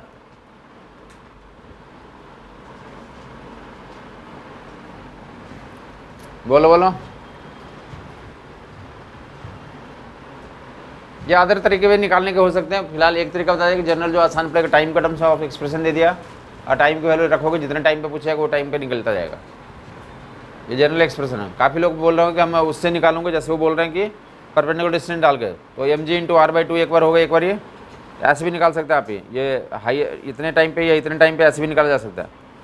यहाँ पे जब है ये, अब यहाँ पे प्रोजेक्टाइल हो तो कितना mg इंटू r/2, r की वैल्यू रख दोगे। और जब प्रोजेक्टाइल यहाँ पे है तो कितना ये r की वैल्यू रख दोगे, तो यहाँ से वही आंसर आ जाएगा। तो जैसे तुम्हें मर्जी वैसे कर लो।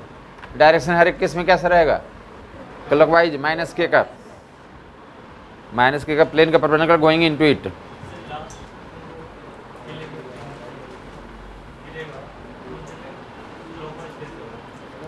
गिरेगा तो ऐसे ही गिरेगा ना, ऐसे गिरेगा। फोर्स का डायरेक्शन तो यही है। तो जब स्ट्राइक कर रहा तो क्या हो गया? ये टॉर्क तो डेवलप करता ही है ना। ये कॉमन से रोड पे भी ये सब लिख जाते एग्जाम्पल कि तुम्हें कोई प्लांट लगाओ, उसके किसी तो फ्रूट्स को या लेकर जो उसके पौधे को तुम खींचते हो तो किधर गिरेगा? अगर इधर से खींचोगे तो क्लॉकवाइज गिरेगा, और उधर वाला खींचोगे तो किधर गिरेगा? और नहीं भी खींचते तो कभी कभी अपने आप जो है ना तो खुश होकर गिर जाता पेड़। हाँ, अब हवा से घुस जाता है या किसी कारण से गिर जाता हो। तो टॉर्क डेवलप हो रहा नहीं हो रहा? हाँ, तो वही तो मैं भी बोल रहा हूँ कि जिधर खींचोगे उधर गिरेगा। मतलब फोर्स की डेवलप करेगा ना टॉर्क, फोर्स ही टॉर्क डेवलप करता है। जिधर फोर्स लगा उधर होगा। समटाइम्स जो है ना कि अगर कोई पेड़ ऐसा है लेकिन इधर गिरने वाला है या इधर गिरने वाला, तो किसी कारण से उस पर इधर फोर्स लग गया तो ग्रेविटी जो है ना फिर उसको क्या कर देगी? घुमा देगी। जिधर एक बार डिस्प्लेस कर दिया तो उधर ही ग्रेविटी फिर क्या कर देगी? समझ आई बात? नहीं, बैलेंस अनबैलेंस कर देगा। तो now next will be clear हो गया लोगों को? टॉर्क इक्वल कितना? दूसरा फॉर्म लिखेंगे, टाउ इक्वल dl/dt। ये कौन सा नियम है? न्यूटन का दूसरा नियम ही है। F इक्वल dp/dt क्या था हमारा? F equal dp/dt rate of change of linear momentum is called, तो linear force, rate of change of linear momentum is called linear force. और न्यूटन का दूसरा नियम था वो ट्रांसलेशन में। न्यूटन का सेकंड लॉ कहाँ पे था? वो ट्रांसलेशन में। जबकि टाउ इज इक्वल टू कितना? dl/dt। Rate of change of angular momentum is called angular force या ट्विस्टिंग फोर्स या टॉर्क। समझ आई बात? और rate of change of angular momentum, और ये क्या है हमारा? न्यूटन का सेकंड लॉ ही है। कहाँ पे है ये? तो इन रोटेशन, न्यूटन का second law in rotational motion. दो तरह का मोशन, तो ट्रांसलेशन, रोटेशन, जहाँ पे दोनों का कंबाइंड फॉर्म होगा उसे रोलिंग कहेंगे। बाकी tau is equal to dl/dt, dl का क्रॉस मल्टीप्लाई कर दें, dl is equal to tau dt। फिर जो क्या रहेगा? तो टॉर्क यहाँ पे कांस्टेंट थे, वेरिएबल था? वेरिएबल था। तो चेंज इन एंगुलर मोमेंटम निकालने के लिए तो इंटीग्रेट कर देंगे। टॉर्क की वैल्यू रख दो यहाँ पे mg u cos theta into T D T.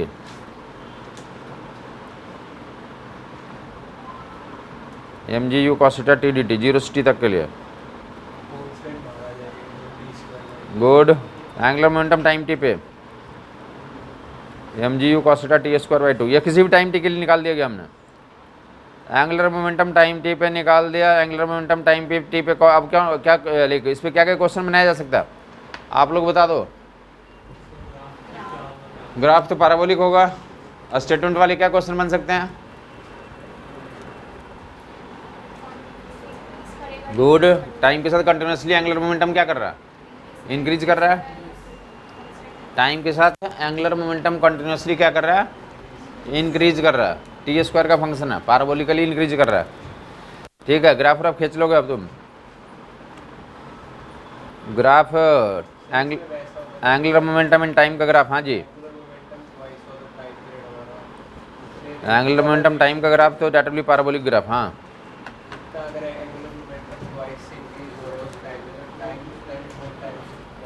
हाँ जी,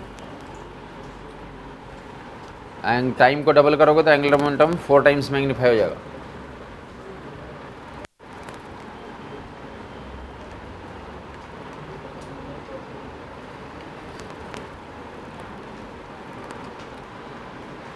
टाइम का फंक्शन निकाल लिया? जो फर्दर ऐसा डाल दें अब आप, टाइम टी पे एंगुलर मोमेंटम लिख दिया कितना, L is equal to M ji you cos theta T square by 2। अब ये कितने टाइम पे?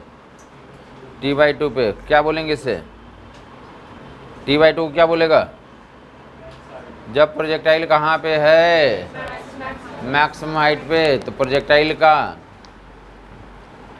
का क्या निकालें? एंगुलर मोमेंटम निकालें। किसका about?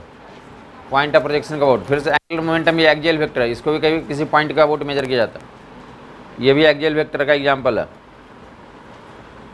M G you cos theta. काफ़ी लोग का तो ये अगर चैप्टर कर रहा हूँ, क्वेश्चंस कर रहा हूँ तो आपको मिल चुका होगा इस पर एग्जाम्पल, 1-2 बार एग्जाम में पूछा गया ये। M G you cos theta by 2 अलग कर दिया, टी की जगह पे कितना रख देंगे? टी की जगह पे U sine theta by G, तो U square sine square theta by G square. Clear हो गया? ठीक है। ये बाकी कंप्लीट एम जी जी एक बार कैंसिल हो जाएगा, जो आएगा तो रख लोगे remaining. M u q, m into u का power 3 sine square theta cos theta by twice g आ जाएगा अल्टीमेटली। फर्दर इसको सिंप्लीफाई करोगे तो क्या बन जाएगा? एम जी उड़ गया ऊपर से नीचे, ट्वाइस जी यू का power 3 cos theta sine square theta.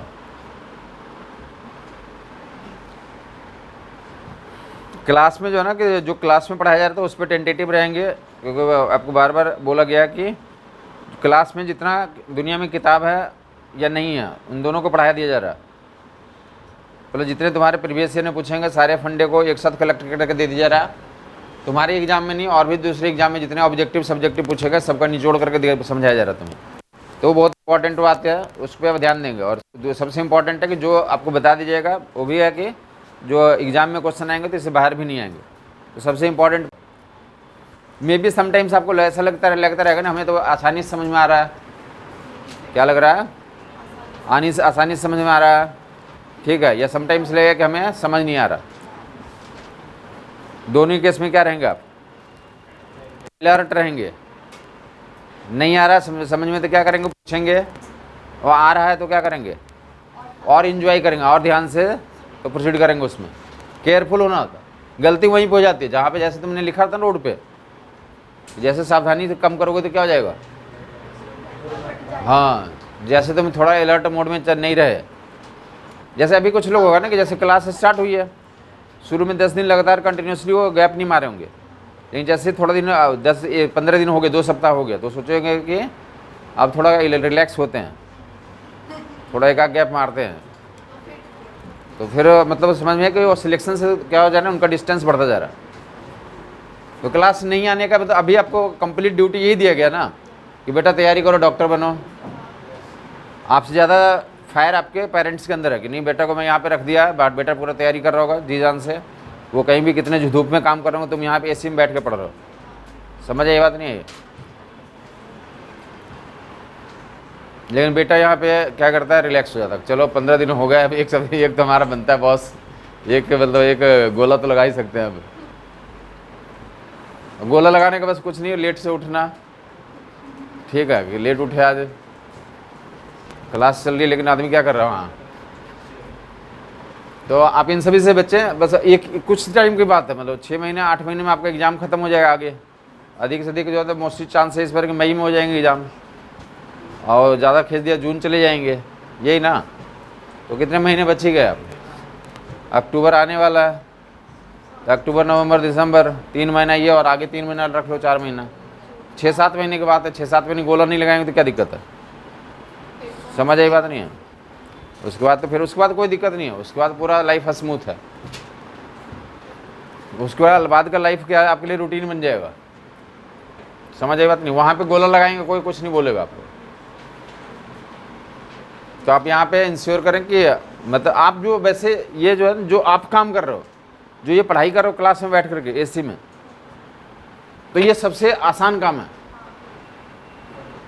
ये सबसे, इसके अगला जो भी काम होगा ना, तो इससे क्या होगा, तो वो आपको पब्लिक में काम करना पड़ेगा, तो उसमें 10 तरह की परेशानी आती है, तो वो इससे मुश्किल काम होगा। तो ये सबसे मतलब ब्यूटीफुल काम जो भी, तो इंटरेस्टिंग काम, सबसे इंपॉर्टेंट काम कर रहे हैं, कि पढ़ाई कर रहे हैं एसी में बैठ कर आराम से, कोई कुछ बोलने वाला भी नहीं। और ये वाला प्रिपरेशन भी है, स्कूल में तो बोलते हैं, डेली बोला भी जाता है ना। यहाँ पे तो आपको 6 महीने 8 महीने का फ्रीडम है, कोई कुछ नहीं पूछता है, बेटा तैयारी कर रहा है, तुम क्या कर रहे हो, ये कुछ भी ज़्यादा कोई इंक्वायरी बीच में करता ही नहीं है। मतलब यहाँ पे ज़्यादा आपके पास क्या है, फ्रीडम है। तो उस फ्रीडम को आपको तो देखना है कि हम कैसे तो यूटिलाइज करते हैं। समझ आई बात। इस पीछे बोलने के पीछे का लॉजिक क्या था, लॉजिक ये था कि जो लोग ऐसे काम में चले गए हैं कि चलो अब थोड़ा तो हम रिलैक्स हो जाते हैं, कुछ गैप लगाना शुरू कर दिए हैं शुरू में, तो मैं बोल रहा हूँ कि आप अलर्ट हो जाएंगे। आप एक क्लास मिस करते हो, एक क्लास नहीं होता, कॉन्सेप्ट मिस हुआ, प्लस आपने सपोज प्रोजेक्टाइल मोशन आज नहीं समझा। आप एग्जाम में गए, मैग्नेटिक फील्ड का क्वेश्चन भी प्रोजेक्टाइल से जुड़ा हुआ था, इलेक्ट्रिक फील्ड का प्रोजेक्टाइल से जुड़ा हुआ था, आपने इलेक्ट्रिक फील्ड में मेहनत किया, मैग्नेटिक फील्ड में मेहनत किया, उस दिन आप उठे थे, आए थे क्लास में, प्रोजेक्टाइल में नहीं आए थे, तो क्या हुआ, अरे सारा खत्म हो गया। यहाँ कोई एक टॉपिक से क्वेश्चन नहीं आता नहीं इंडिपेंडेंट कि आज पढ़ दिया तो आज का हो गया, ये कनेक्टेड पूरा सिस्टम है। तो आपको ये पता नहीं चलता, तो बताना एक बार हमारा ज़रूरी है कि आप एक चीज़ मिस करते हो। अभी आपको वैसे एक ही ड्यूटी होना चाहिए कि हमें किसी भी कंडीशन में उठ करके हम कहाँ चले जाएँ, किसी भी कंडीशन में उठ करके कहाँ चले जाएँ, क्लास पहुँच जाएँ, और सिंसियरली जो भी क्वेश्चन दिया जा रहा है, होमवर्क दिया गया, पढ़ने के लिए बोला है, क्लास में क्वेश्चन प्रैक्टिस करने के लिए बोला है, सब करें, जितना जी जाना है तो पूरा लगा दें इसी पे। एक्सप्रेशन कितने एक्सप्रेशन डेली पर 10-15 एक्सप्रेशन तो लिखाई देता हूँ ना, तो ये टिप्स भी याद होना चाहिए। समझ आई बात नहीं है। मैं आता हूँ तो आपको हाथ उठाना चाहिए कि सर मैंने 15 एग्जाम्पल मुझे याद करके आया, मैं सुनाना चाहता हूँ। अपने आप को क्या करना होता है, ये प्रोजेक्ट करना, तो मैं थ्रो करना था कि मुझे याद है, मैं कुछ करने वाला हूँ, चमत्कार करने वाला हूँ अगली बार। समझ आई बात नहीं है।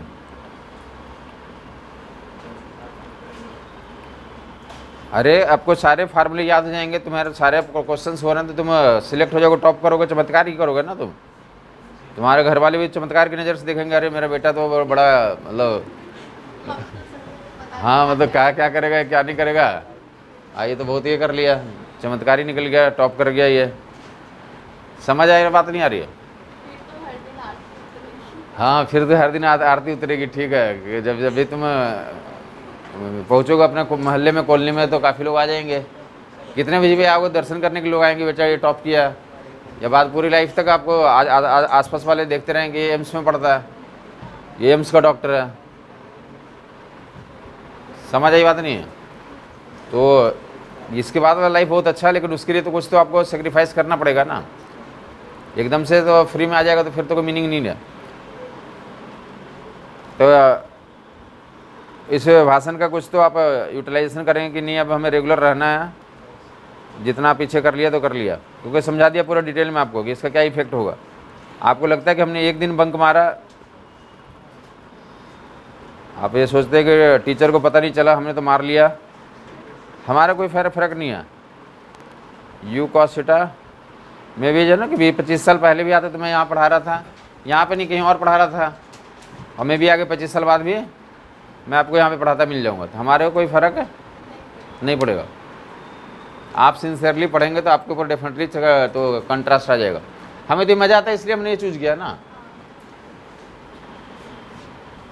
समझ आई बात नहीं है? हमें जब मज़ा आता है इसलिए मैंने चूज किया। तुम्हें मज़ा आया कि नहीं? हम पेशेंट को देखूंगा, पेशेंट को एंजॉय करूंगा। तुम्हें मेडिकल साइंस में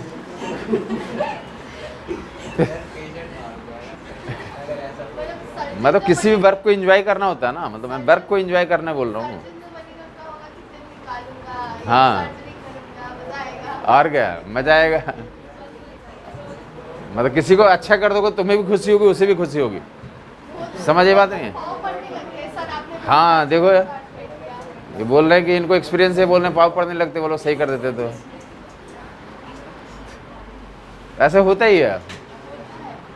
अगर हमें भी कुछ, किसी को भी कुछ हो जाता है, अगर सामने वाला सही कर दिया तो आप सामने वाले का तो नमस्कार तो करते हैं कि हाँ मतलब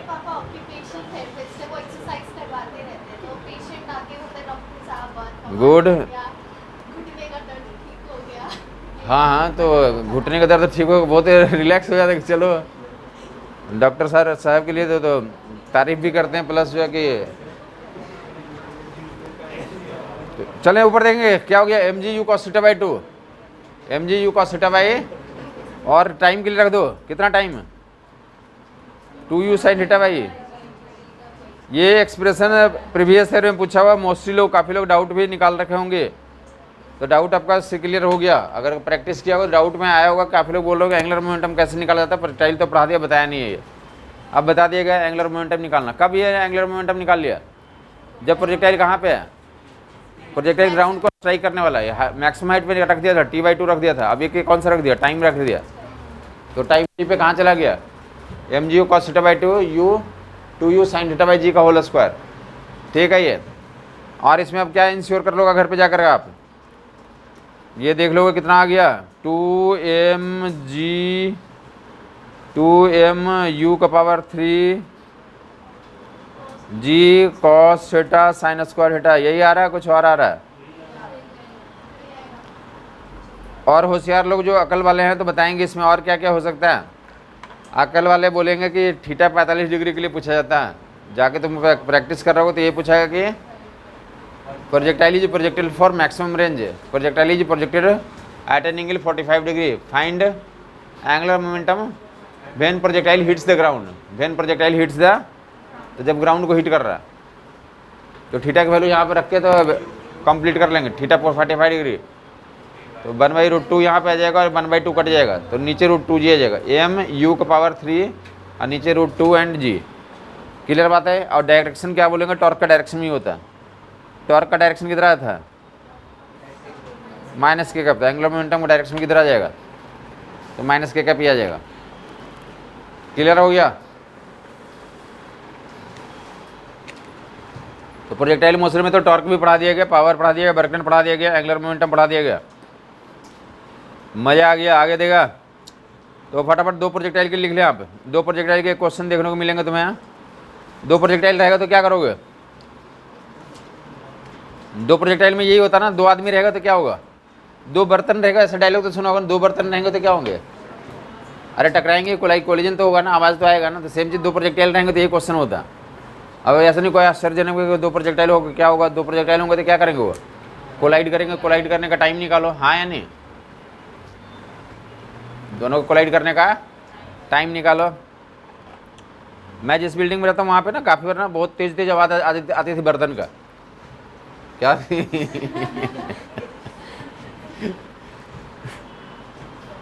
तो पहले तो मैं सोचता था कि आपस में मतलब इन लोग का ऐसे आदत होगा, खेलने का आदत हो ना काफ़ी लोगों का, अपने बर्तन से खेलते हैं फेंक फेंक कर। बाद में एक दिन पूरा जोरदार लड़ाई हो गई थी, पूरा मतलब सबको पता चल गया कि यहाँ पे ऐसा होता है।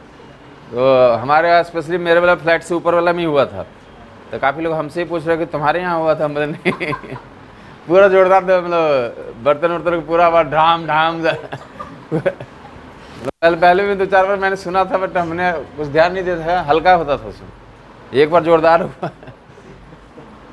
कि तुम्हारे मतलब कि तुम्हारे यहाँ हो रहा था, या तो मतलब मेरे पास नहीं था, ऊपर वाले में था।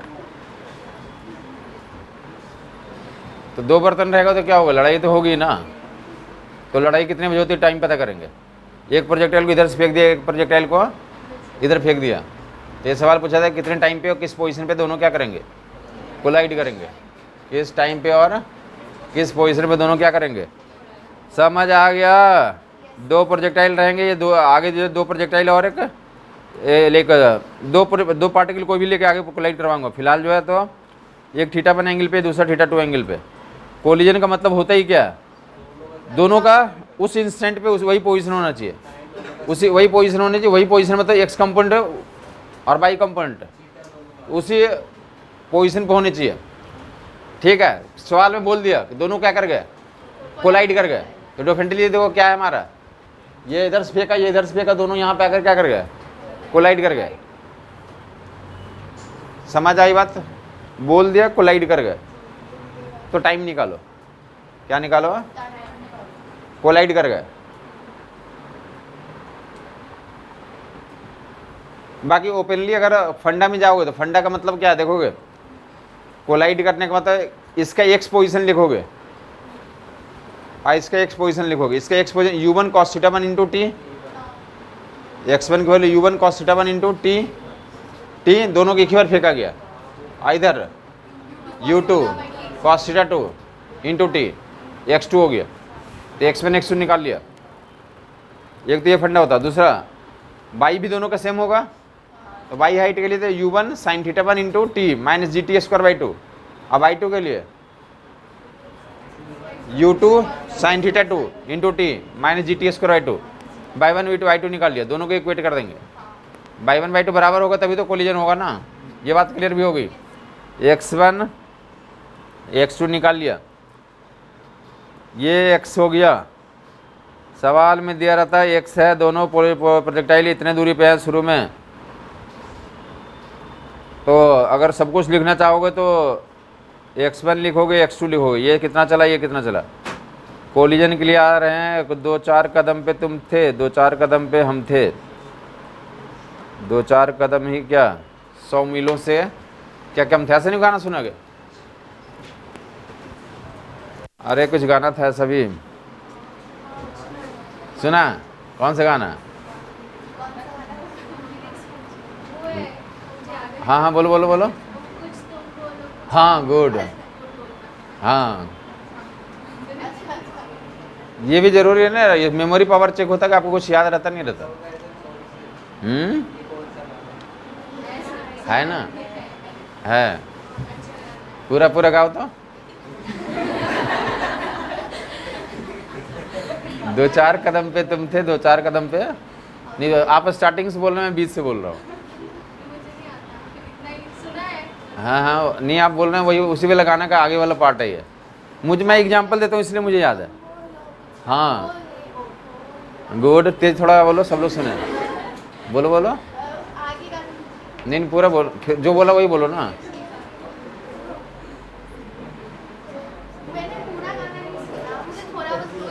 जितना याद है उतना ही बोलो।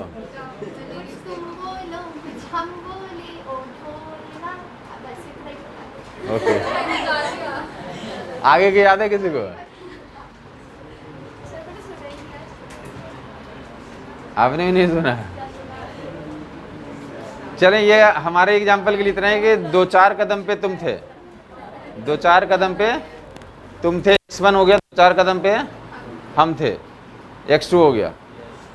x1 की value u1 cos θ1 into t और x2 की value u2 cos θ2 into t. और कोलिजन के लिए तो ये कंडीशन शुरू दिया होगा, दोनों के बीच का सेपरेशन दिया हुआ, x दिया हुआ, क्या थे, x दिया हुआ, तो x की value x1 plus x2 equate कर देंगे, तो वहाँ से हमारा टाइम निकल जाएगा। क्या निकल जाएगा, एक प्रोजेक्टाइल लेफ्ट से फेंका गया, एक प्रोजेक्टाइल राइट से फेंका गया। इनिशियली दोनों के बीच का सेपरेशन कितना था, x था। तो वो सवाल ये कितने टाइम पे दोनों क्या कर गए, कोलाइड कर गए। तब फंडा ये है कि दोनों के बीच को जो ये गैप तो भरना ही पड़ेगा ना, तो ये x1 चला, ये x2 चला, तो x1 प्लस x2 x से इक्वेट कर देंगे। x1 को वैल्यू लिख देंगे, x2 को वैल्यू लिख देंगे, x1 plus x2 equal to x।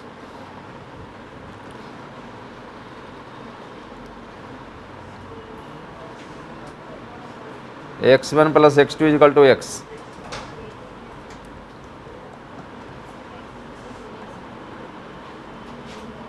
ये कॉमन से है ना, आपने देखा होगा धूम धूम 3 में, मूवी में भी देखा होगा, दो लास्ट में दो आमिर खान थे।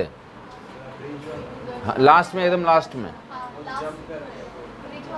दो आमिर खान दोनों आके टकराते हैं एकदम लास्ट सीन में।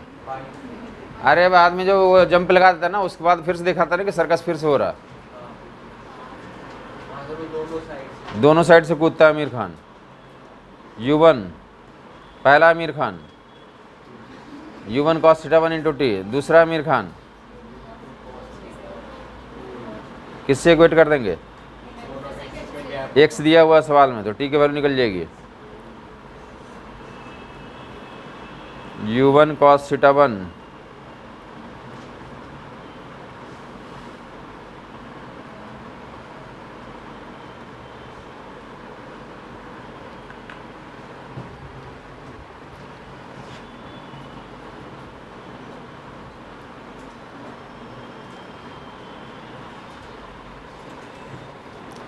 आप बोलेगा पहला आमिर खान का तो पोजीशन निकालो।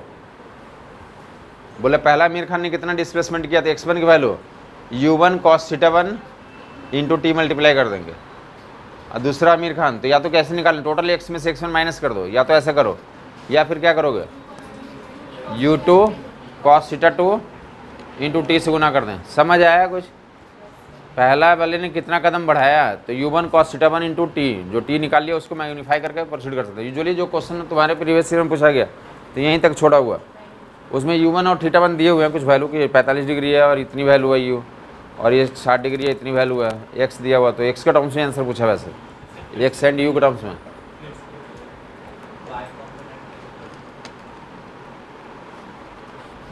टाइम निकालना, तो x के बाद मैंने बोला कि जस्ट ये जो यहाँ से यहाँ आया ना, पहला आमिर खान यहाँ तक आया ना, तो ये कितना चला, तो ये वैल्यू कितनी होती है x1 U1 cos theta 1 into T, तो वो टी जो निकाला ना वहाँ से वहाँ टक देंगे यहाँ पे, टी की वैल्यू x बटे, तो ये कितना डिस्प्लेस हुआ, पहला वाला कितना कदम बढ़ाया, तो date U1 cos theta 1 plus.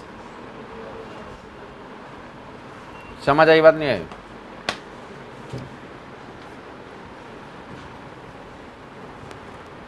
ये कॉमन से वही कॉन्सेप्ट हो रहा है ना, कि हर एक घर का एग्जाम्पल है, क्योंकि हर एक घर का एग्जाम्पल बता पाओगे, डेली ऐसा होता। या तो लाइक ना इवनिंग में तो पापा आते हैं, बच्चा जो दौड़ के जाता है गोद में चढ़ जाता है, हाँ अरे पापा भी दौड़ते नहीं इधर से, बच्चा भी दौड़ता है, कौन ज़्यादा तेज दौड़ता है? हाँ सेंटर मास में पढ़ेंगे, सेंटर मास में तो ये कॉन्सेप्ट ही हो जाएगा। सेंटर मास कहाँ पे रहेगा? जो हैवियर मास होगा उधर होगा। बच्चा तेजी से दौड़ रहा तो कोलिजन कहाँ पे होगा? मिडिल पे होगा या पापा के साइड होगा? समझ ये बात नहीं, डेली का एग्जाम्पल है, इतना अकल जरूरत नहीं है। अगर डेली काम करते हैं, डेली अगर जो हो रहा है उसको देखेंगे तो बहुत आसान लगेगा। ये 5 बार सवाल भी पूछा गया, इस पर भी शायद था कुछ ऐसा सेंटर ऑफ मास में। सेंटर ऑफ मास में ना हैवी की तरफ बायस होता ना, दो पार्टिकल का कोलिजन कहाँ पे होगा, सेंटर ऑफ मास पे होता है, लोकेशन निकालना होता। समझ ये बात नहीं है? चलो तो x1 की वैल्यू निकाल लिया। वैसे तो टोटल x में से टोटल x था, में से x1 माइनस कर दो तो x2 निकल जाएगा। या x2 की वैल्यू डायरेक्ट निकालना चाहते हो तो कौन बता देगा? गुड। x2 की वैल्यू U2 cos थीटा 2 और t की वैल्यू डाल दोगे।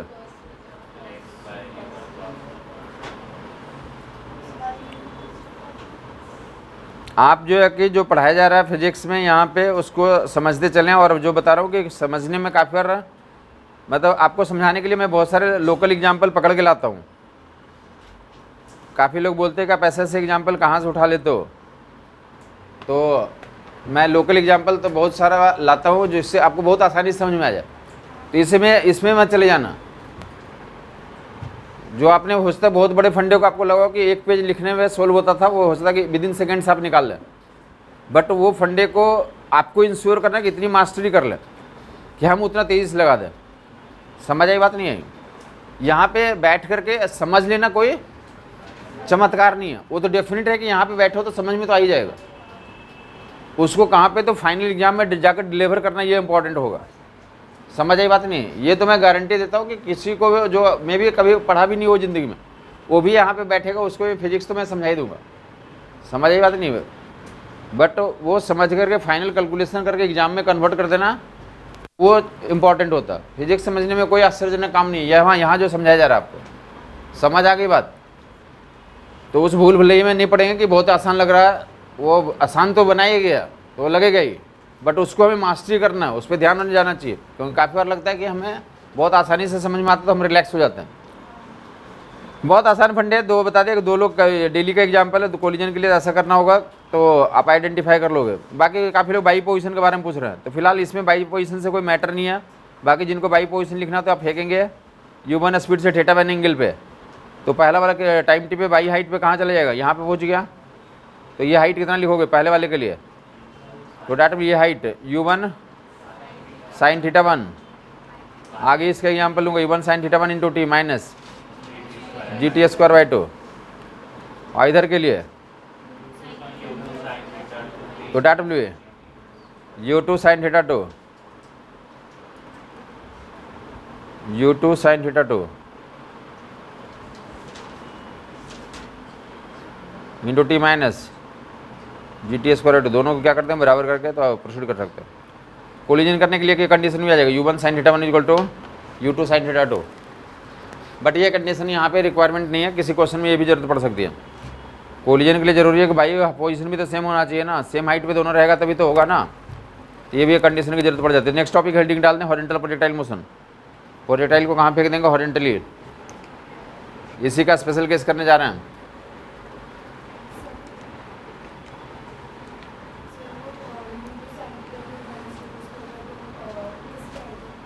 U1 sine theta 1 into T minus GT²/2 इसकी है, यहाँ से जो प्रोजेक्टाइल फेंका टाइम टी पे यहाँ पहुँच, और इधर से फेंका, दोनों का अपोजिट डायरेक्शन से फेंक रहा है, दोनों ऐसे आकर के तो कोलाइड कर रहा है, तो इसका पोजीशन टाइम टी पे U2 sine theta 2 into T minus GT²/2, दोनों की इक्वेट कर देंगे। टाइम टी पे जो कोलिजन वाला टाइम है, जिस टाइम पे कोलिजन हो रहा है, horizontal projectile motion, horizontal projectile motion, ये कंडीशन आ गया है। ये कंडीशन जो है ना, तो आप याद रख करके आगे के काम भी कर सकते हैं। ये क्वेश्चन आपको दिखाता हूँ क्योंकि काफ़ी लोग को मिल चुका होगा। ये टी हटा दो, दोनों तरफ से कंडीशन आ जाएगा। इस फॉर्म में ये क्वेश्चन नहीं पूछा गया, ये कौन से फॉर्म में पूछा गया वो दिखा देता हूँ। ये कंडीशन आ गया कोलिजन के वर्टिकल डायरेक्शन से। जो क्वेश्चन में वर्टिकल कंपाउंड को इक्वेट करके आंसर निकालना, वो क्वेश्चन ये है। काफ़ी लोग ये क्वेश्चन को देखा होगा। ये क्या, दो लोग हैं, सवाल ये है कि एक को ऐसे फेंका गया, एक को ऐसे फेंका गया, और ये दोनों कोलाइड कर गए फिर से, एक को थीटा एंगल पे और एक को U1 स्पीड से और U2 स्पीड से, और दोनों क्या कर गए, कोलाइड कर गए। तो U1 U2 और थीटा में रिलेशन, ये ऐसे जाके कोलाइड करेगा। फंडा ये हो गया कि कोलिजन करने के लिए तो बाई पोजीशन सेम होना चाहिए। बाई पोजीशन से मतलब दोनों के vertical compound of velocity same होनी चाहिए।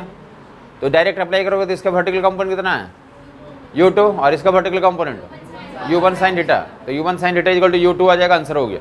अगर लिख के करना चाहोगे तो बोलोगे टाइम टी पे इसका पोजीशन बाई वाला लिखोगे U1 sine theta into T minus GT²/2, और इसका U2 into T minus GT²/2 equate करोगे, कैंसिल करके तो उतना आ जाएगा। तो अगर डायरेक्ट इस्तेमाल करते तो U2 इक्वल टू कितना आ गया हमारा, U2 equal to U1 sine theta, समझ आ गया। U2 equal to U1 sine theta.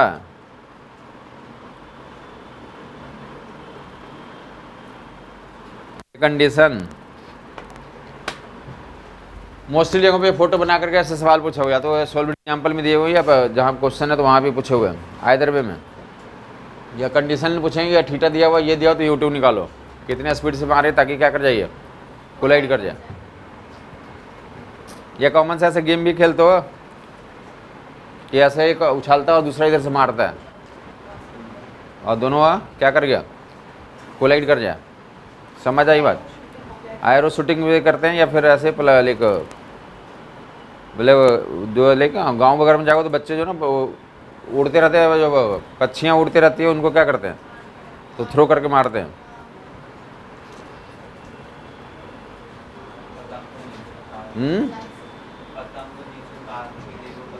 हाँ, पतंग को उतारने के लिए भी मारते हैं। ऐसे भी एग्जाम्पल है, आपने भी देखना शुरू कर दिया। चले आगे मूव करते हैं। एग्जाम्पल ले लो, HPT जाल डाल दे, हॉरिजॉन्टल प्रोजेक्टाइल मोशन है, HPM प्रोजेक्टाइल को हॉरिजॉन्टली फेंक दिया, मतलब mostly part ground to ground हमने पढ़ दिया, उसी का आधा पार्ट पढ़ने जा रहा हूँ, H P horizontal projectile motion. अब क्या पढ़ने जा रहा हूँ, ऊपर देगा। अभी क्या पढ़ लिया आपने, ग्राउंड टू ग्राउंड ऊपर देगा, ग्राउंड टू ग्राउंड। बस ईच एंड एवरी सेकंड पे आपके दिमाग में ये फिल होना चाहिए कि हमें टॉप करना, जो बोल रहा है एक बार इसको फॉलो करके देख लेते हैं कि मोस्टली लोगों को जो है तो जिनके नंबर फिजिक्स में कम है तो वही बैठे हुए हैं यहाँ पे। जो हमारी फ्रेंडली बता रहा हूँ कि आप जो है कि थोड़ा सा एफर्ट, मतलब आप अपने से करोगे तो जितना आपको टाइम लगेगा, अगर 100 घंटा लगता है यहाँ पे तुम 5 घंटे में उतना एफर्ट कर ले आओगे। तुम्हें अगर अपने घर पे करके या कहीं भी दुनिया में पढ़ के अगर 100 घंटे में करोगे, यहाँ पे क्या फ़ायदा होगा तुम्हें, 5 घंटे में उतना जो है तुम नंबर ले आओगे। समझ आई बात नहीं है। जो ये कॉलेज बहुत सारे फोटो लगा हुआ ना, वही लोग आके बताएं कि सर हमारे साथ वाले लोग पढ़ते बोलते हैं हमने तो ये 80 नंबर करा था, ये करा था, फिर भी हमारे 130 नंबर आए, और हमारे जो है कि 170 नंबर आ गए हैं, हमने तो कुछ करा ही नहीं था, आपने जो पढ़ाया था नोट्स ही पढ़े था। ये उसमें गर्व नाम का, जानते भी हो काफ़ी लोग, गर्व नाम का एक बच्चा है गर्व, तो वो आके बोल रहा था कि सर उसने तो 80 नंबर लगाया था, ये लगाया था, वो लगाया था, और उसके फिजिक्स में इतना ही आया है हमने कुछ नहीं लगाया है, और हमारे उसके 170 से 65-70 नंबर थे। वो क्लास में किसी वीडियो में आके बोला था।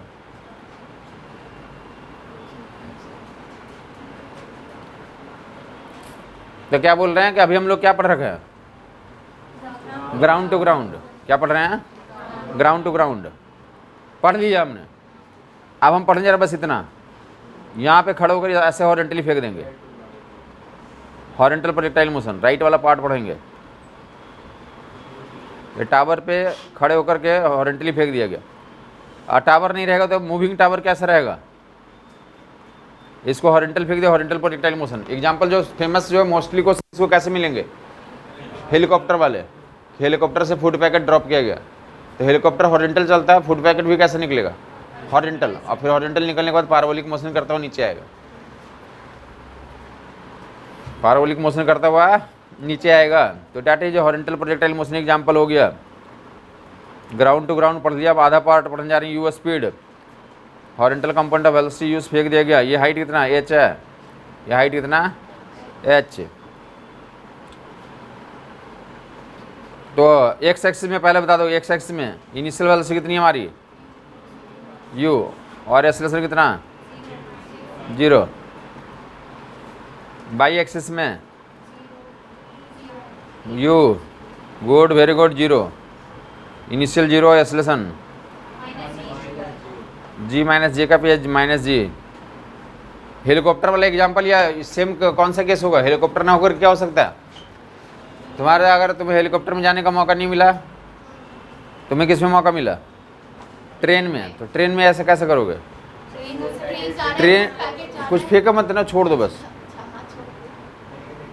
ट्रेन से अपना हाथ बाहर निकाला और क्या कर दिया, किसी ऑब्जेक्ट को छोड़ दिया, तो यही मोशन होगा। क्यों, जब ट्रेन चल रही है तो जो तुम्हारे हाथ में बॉल है वो भी चल रहा है, जब तुम छोड़ोगे तो क्या होगा, बॉल पहले ट्रेन के डायरेक्शन में जाएगा हॉरिजॉन्टल, और फिर कहाँ गिरेगा, नीचे गिरेगा। समझ आई बात। तो जो बॉल का एक्सेलरेशन पूछेगा तो कितना बताओगे, बॉल का एक्सेलरेशन g माइनस जे का, बॉल का एक्सेलरेशन g माइनस, समझ आ गया। यह ट्रेन का एग्जांपल भी हो सकता है, या फिर टावर का से हॉरिजॉन्टली फेंक दिया, या फिर हेलीकॉप्टर वाले एग्जांपल हो सकते हैं। क्लियर बात हो गई, क्लियर है यहाँ तक। ये पिछले साल 2000 मतलब इस बार लेके पहले वाला 2021 में ये सवाल था कि एक ट्रेन में चल रही है, ट्रेन से किसी बॉल को गिरा दिया गया तो उसका एक्सेलरेशन बताओ। 2 सेकंड पे पूछा गया था, 2 सेकंड पे एक्सेलरेशन कितना बताएंगे, उतना ही रहेगा। 2 सेकंड पे एक्सेलरेशन भी जी रहेगा, ये जी माइनस जे का भी रहेगा, 10 मीटर पर सेकंड स्क्वायर डाउनवर्ड्स ही रहेगा, हाँ या नहीं। अब बाकी उसमें वेलोसिटी भी पूछ रहा था 2 सेकंड पे, तो वेलोसिटी को कैलकुलेट नहीं भी करते तो हमारा ऑप्शन एलिमिनेट हो जा रहा था, क्योंकि एक ही ऑप्शन में जी की वैल्यू तो एक्सेलरेशन की वैल्यू 10 दिया हुआ था, बाकी में दिया ही नहीं था। एक ही ऑप्शन में दिया हुआ था, सिर्फ जाके देख लोगे।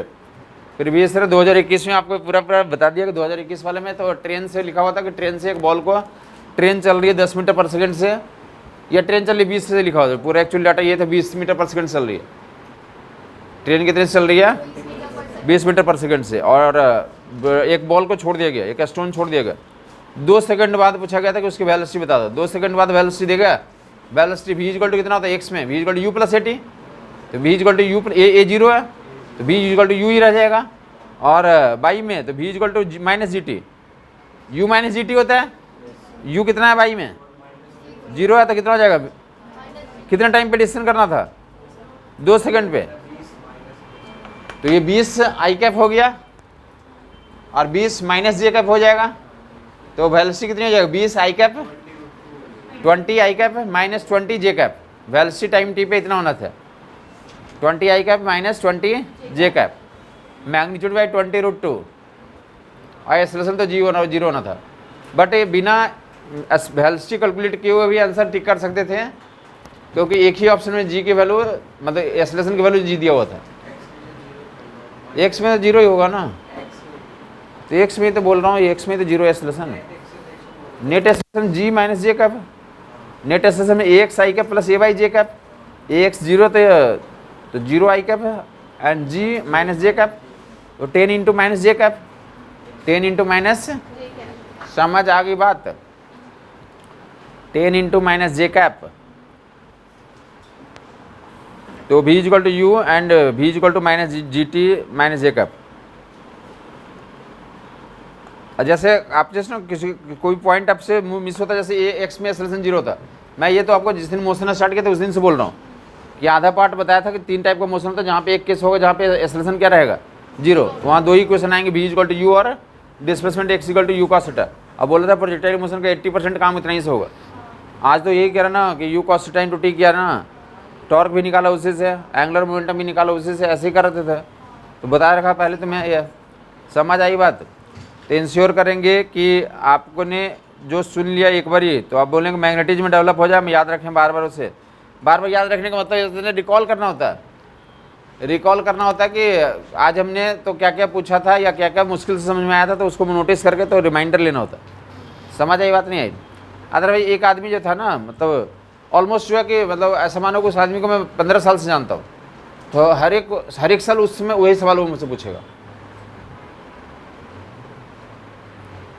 या एक आदमी के साथ लॉकडाउन में मैं 2 साल रहा, तो वो आदमी क्या करता है, मतलब आदमी मतलब जो भी आप समझे, औरत और आदमी एक ही मैं समझता हूँ, ठीक है मतलब इंसान में बोल रहा हूँ, ऐसा काफी लोग थे आदमी के साथ रहता है, पिछले बात में एक ने पॉइंट आउट कर लिया, ठीक है आदमी बोलने को तो मेल फीमेल यहाँ इस लेवल पे नहीं चलता, ठीक है। तो आपसे बोला जा रहा है कि वो हर एक मतलब 15 दिन पे हमसे यही सवाल होता था कि सीढ़ी पे चढ़ने पे आदमी थक क्यों जाता है, जबकि हॉरिजॉन्टल में तो आदमी चलता है लेकिन सीढ़ी पे थक जाता है, क्यों ऐसा होता है, हर एक 15 दिन में यही सवाल। हाँ मतलब मैं हर एक बार यही समझाता था, ठीक है। तो इसका मतलब क्या है कि वो आदमी बार बार उस पॉइंट को ध्यान नहीं दे रहा, उसको खुद भी रिमाइंडर करना चाहिए कि इस कारण से ऐसा होता है, कोई नया पॉइंट वो पूछे। अब आगे बढ़ने का मतलब यही है ना कि उस पॉइंट को याद रखेंगे तब नेक्स्ट पॉइंट आप असेंबल कर सकते हैं, पहला पॉइंट ही निकालने को तो नहीं होगा। समझ आई बात नहीं है? तो that will be equal to you और be equal to minus G T J cap. तो ये हॉरिजॉन्टल डायरेक्शन में तो वेलोसिटी कंजर्व हो गई, और वर्टिकल डायरेक्शन में जी टी। कंप्लीट वेलोसिटी लिखना होगा तो कितना लिख लोगे प्रोजेक्टाइल हॉरिजॉन्टल का, हेलीकॉप्टर का टाइम टी पे you i cap G T minus J cap. Velocity vector का डायग्राम बना दो, प्रोजेक्टाइल का वेलोसिटी वेक्टर टाइम टी पे हॉरिजॉन्टल के साथ जो एंगल बना रहा है, वेलोसिटी वेक्टर लिख लो। इस पर दो बार लिखवाऊंगा अभी आगे, तुम्हें याद हो जाना चाहिए कि प्रोजेक्टाइल का तो हॉरिजॉन्टल प्रोजेक्टाइल मोशन का टाइम टी पे velocity vector you i cap G T minus J cap. जबकि ग्राउंड टू ग्राउंड में क्या था आंसर, ग्राउंड टू ग्राउंड में टाइम टी पे वेलोसिटी वेक्टर का क्या एग्जांपल लिखवाया था, you cos theta I cap U sine theta minus G T J cap लिखवाया था वहाँ पे। समझ आई बात? जबकि यहाँ पे तो u i cap G T minus J cap. Clear बात हो गई? तो वहाँ से यहाँ पे कैसे अगर चेंज करना तो कैसे आ जाओगे, उसमें थीटा को 0 कर दो। वो हॉरिजॉन्टल से थीटा एंगल भी फेंका था ना, इसमें कैसे फेंक रहा है, हॉरिजॉन्टली फेंक रहा है, हॉरिजॉन्टली फेंक रहा है मतलब हॉरिजॉन्टल से कितना एंगल, तो उन जो एक्सप्रेशन वहाँ वाला था उसमें थीटा का वैल्यू 0 रख दोगे तो ऐसा डिराइव हो जाएगा। समझ आई बात। वहाँ से अगर इसमें कन्वर्ट करना चाहोगे तो यहाँ पे हॉरिजेंटल से थीटा एंगल था, यहाँ पे कैसे फेंक रहा हूँ हॉरिजेंटली, तो थीटा वहाँ पे जीरो रख दोगे तो वेरीफाई हो जाएगा। क्लियर बात हो गई। तो u i cap G T minus j का मैं वेलोसिटी डायग्राम खींच देता हूँ। टावर ये हॉरिजेंटली फेंक दिया, ऑब्जेक्ट को पैराबोलिक पाथ पे ऐसे जाता है, अभी पैराबोला प्रूव कर दूंगा। टाइम टी पे वेलोसिटी वेक्टर का एक्स कंपोनेंट कितना और वाई कंपोनेंट कितना, तो टाइम टी पे एक्स कंपोनेंट यू ही रह जाएगा और जी टी, और एंगल कितना हॉरिजेंटल के साथ एंगल अल्फा बना रहा था, कितना लिखोगे एंगल अल्फा की वैल्यू tan अल्फा की वैल्यू जी टी बाई, और स्पेशल बता देगा। क्या बता स्पेशल मतलब, अरे 45 डिग्री बोल देगा।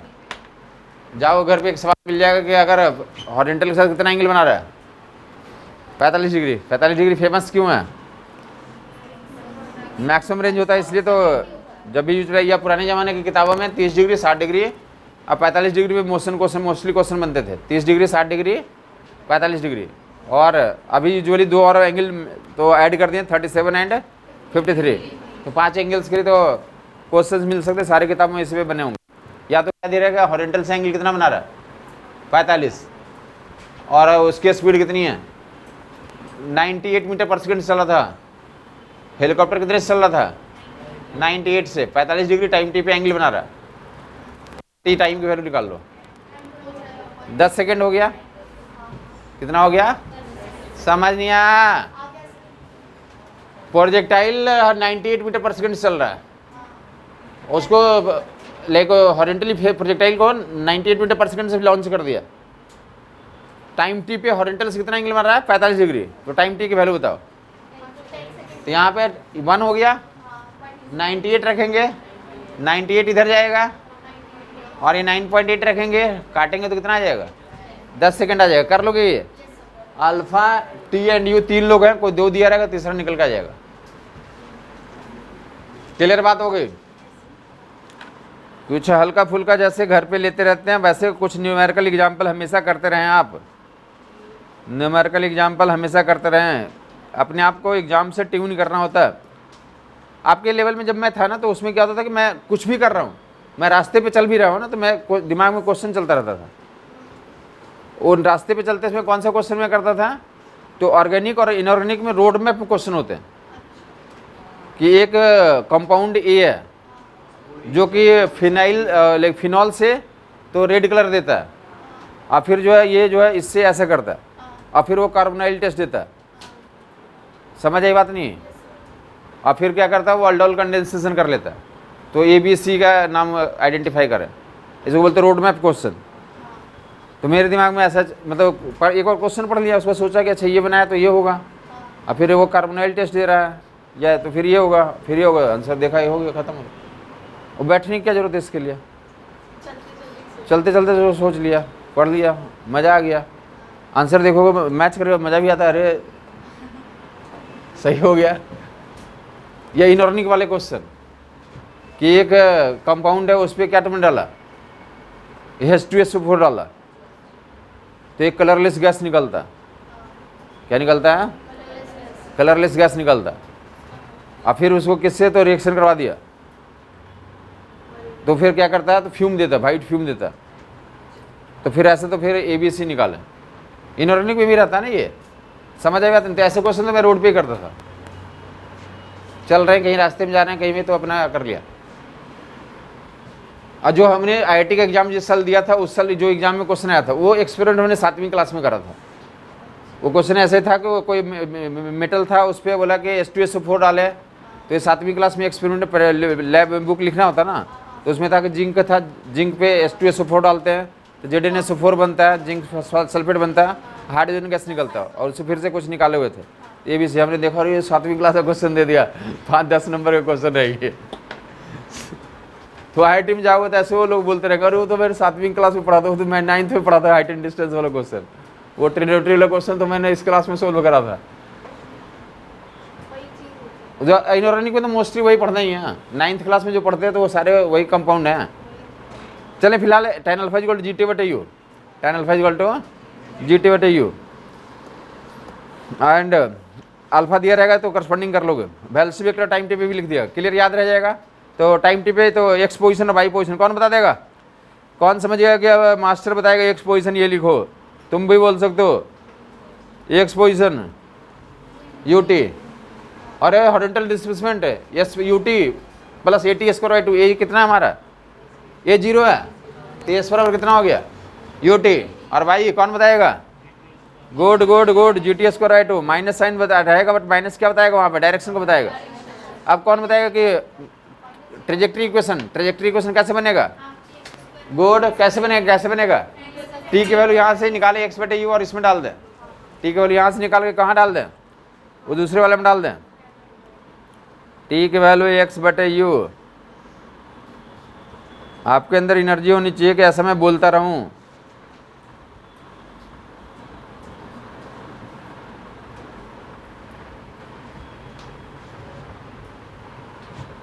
इससे में आप इंजॉय करने की कोशिश करें। अगर आपको समझ में आता है तो आप ऐसा नहीं कि दूसरा किताब ना पढ़ें क्लास में बैठ करके। तो आपके जैसे आप जैसे कर रहे हो ना, तो वैसे मैं भी आपके लेवल पे जब था तो जो टीचर कुछ पढ़ा रहे हैं तो जो ड्राइव करने के पहले मैं बोल देता था कि एक्स बराबर यू टी लिखो, G T square x T की वैल्यू एक्स बटे यू डालोगे, जी एक्स बराबर 2 स्क्वायर आ गया, खत्म। बट मैं दूसरा किताब नहीं पढ़ता था, कैसे नहीं कि मैं मैथ कर रहा हूँ बैठ करके। करता तो मैं फिजिक्स से रहता, अलग बात था कि वो जब जितना देर वो डिराइव करता था बोल लिखता था उतना देर में मैं 5 बार बोल देता था कि ऐसे से होगा, बोलता रहता था। समझ आई बात नहीं थी। इसको बोलते हैं क्लास में टेंटेटिव होना। हम क्लास से बाहर नहीं जा रहे हैं, क्लास से बाहर नहीं जा रहे हैं, क्लास पे पूरा फोकस्ड है कि जो बता रहा है उसी को इंश्योर करके हम ये पढ़ रहे हैं तो यही पढ़ेंगे। Y equal G X square बटे 2u स्क्वायर, कितने अननोन है, कितने अननोन है, कितने अननोन है, जी एक्स यू, 3 लोग हैं, कोई 2 दिया रहेगा, तीसरा निकाल लोगे यहाँ से। प्रोजेक्टाइल है जो हॉरिजॉन्टल प्रोजेक्टाइल मोशन के 80% क्वेश्चन इसी फार्मूले से हो जाएंगे। या तो इंडिविजुअली करो, एक्स वाला इक्वेशन यू टी लिखो और Y equal G T square by 2, T निकालो और वाई निकालो, या सीधा क्या करो यहीं पे एक्स रखोगे और यू रखोगे तो क्या निकल जाएगा, एक्स रखोगे यू रखोगे वाई निकल जाएगा यहीं से। समझ आ गई बात, क्योंकि उन्हीं दोनों को कनेक्ट करके किया है। अगर टाइम पूछेगा तो एक्स पर यू टी और Y equal G T square by 2, और अगर वाई और एक्स और यू में काम करना है तो 80% क्वेश्चन प्रोजेक्टाइल के हॉरिजॉन्टल प्रोजेक्टाइल मोशन में यहीं से हो जाते हैं। Y equal G X square बटे 2u स्क्वायर, कैसा ट्रेजेक्ट्री है, पैराबोलिक, कौन सा पैराबोलिक, सिमेट्री या अनसिमेट्री, सिमेट्रिकल है ना, symmetrical. Y equal G X square by 2u square, ये बोला था कि something A X minus B X square, ये अनसिमेट्रिकल होता, ये अनसिमेट्रिक, नीचे वाला अनसिमेट्रिकल है, ऐसा है क्या है वो, तो ये कैसा पैराबोला है, सिमेट्रिकल पैराबोला ऊपर वाला, सिमेट्रिकल पैराबोलिक पाथ पे जाएगा। Symmetrical equation of trajectory derive कर लिया तो किसी टाइम टी पे पोजीशन लिखना हो तो क्या लिख लोगे, X position U T I cap और Y position G T square by 2 minus J cap, X position U T I cap G T square by 2 minus J cap. Projectile का horizontal projectile का time T पे position vector लिख देगा। Clear बात हो गई। कौन सा पोजीशन वेक्टर अच्छा लिखना रहा है आपके लिए, या लाइक वेलोसिटी वेक्टर, किस में ज़्यादा मजा आया, velocity vector you i cap and G T minus J cap, ठीक है। तो सिंगल प्रोजेक्टाइल के लोगों को याद हो गया कि कितना होता था velocity vector you i cap G T minus J cap, ठीक है ये, और position vector you T I cap and G T square by 2 minus J cap. तो 2 प्रोजेक्टाइल के लिए फटाफट मार दें। सवाल रहते हैं 2 प्रोजेक्टाइल को किधर फेंक दिया गया, अपोजिट डायरेक्शन में, एक को u1 से दूसरे को u2 से। टावर पे खड़े होकर 2 प्रोजेक्टाइल को u1 u2 से फेंक दिया अपोजिट डायरेक्शन में।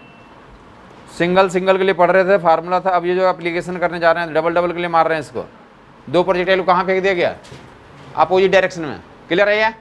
पहले तो ये बता दें कि दोनों का टाइम टी पे वेलोसिटी वेक्टर बता दें आप लोग, v1 की वैल्यू और v2 की वैल्यू बताएगा, u1 I cap and G T, u1 I cap G T minus J cap, और v2 के लिए दूसरे वाले के लिए कौन बताएगा, u2 माइनस आई कैप और जी टी माइनस जे कैप, v1 v2 लिखा दिया गया। अब यहाँ के बाद सवाल स्टार्ट होता है। प्रोजेक्टाइल को तो एक को u1 से दूसरे को u2 से फेंक दिया अपोजिट डायरेक्शन में। अब सवाल क्या है कि टाइम बताइए जब इन दोनों के वेलोसिटी वेक्टर आपस में म्यूचुअली परपेंडिकुलर हो जाएंगे। टाइम बताना जब इनके वेलोसिटी वेक्टर आपस में क्या हो गए, mutually perpendicular. Find time when there velocity vector becomes mutually perpendicular. Clear? Time बताना जब इनके वेलोसिटी वेक्टर क्या हो जाए, mutually perpendicular. Time time time time mutually perpendicular, orthogonal हो जाए। तो v1 डॉट v2 जीरो कर दो। परपेंडिकुलर का एक ही फंडा दिया था, क्या दिया था, डॉट प्रोडक्ट जीरो। गली मोहल्ले में हर एक को बता देना चाहिए अब तक आपको। डॉट प्रोडक्ट जीरो मतलब परपेंडिकुलर, परपेंडिकुलर मतलब dot product zero. Dot product zero मतलब परपेंडिकुलर, परपेंडिकुलर मतलब डॉट प्रोडक्ट जीरो। क्लियर हो गया होगा? तो टाइम वैल्यू निकल गया u1 u2 का रूट बाई, याद रह जाएगा कि दो प्रोजेक्टाइल को अपोजिट डायरेक्शन में फेंक दिया तो कितने टाइम के बाद दोनों वेलोसिटी वेक्टर आपस में क्या हो जाएंगे, म्यूचुअली परपेंडिकुलर। कितने टाइम पे हो जाएंगे, u1 u2 का रूट बाई जी। अगर u से फेंका गया तो कितना आंसर आता है, u से फेंका गया, इसको u1 u2 दोनों बराबर बराबर कर दिए हुए तो u बाई जी आ जाता। इतने टाइम पे क्या हो जाएंगे, दोनों म्यूचुअली परपेंडिकुलर हो जाएंगे।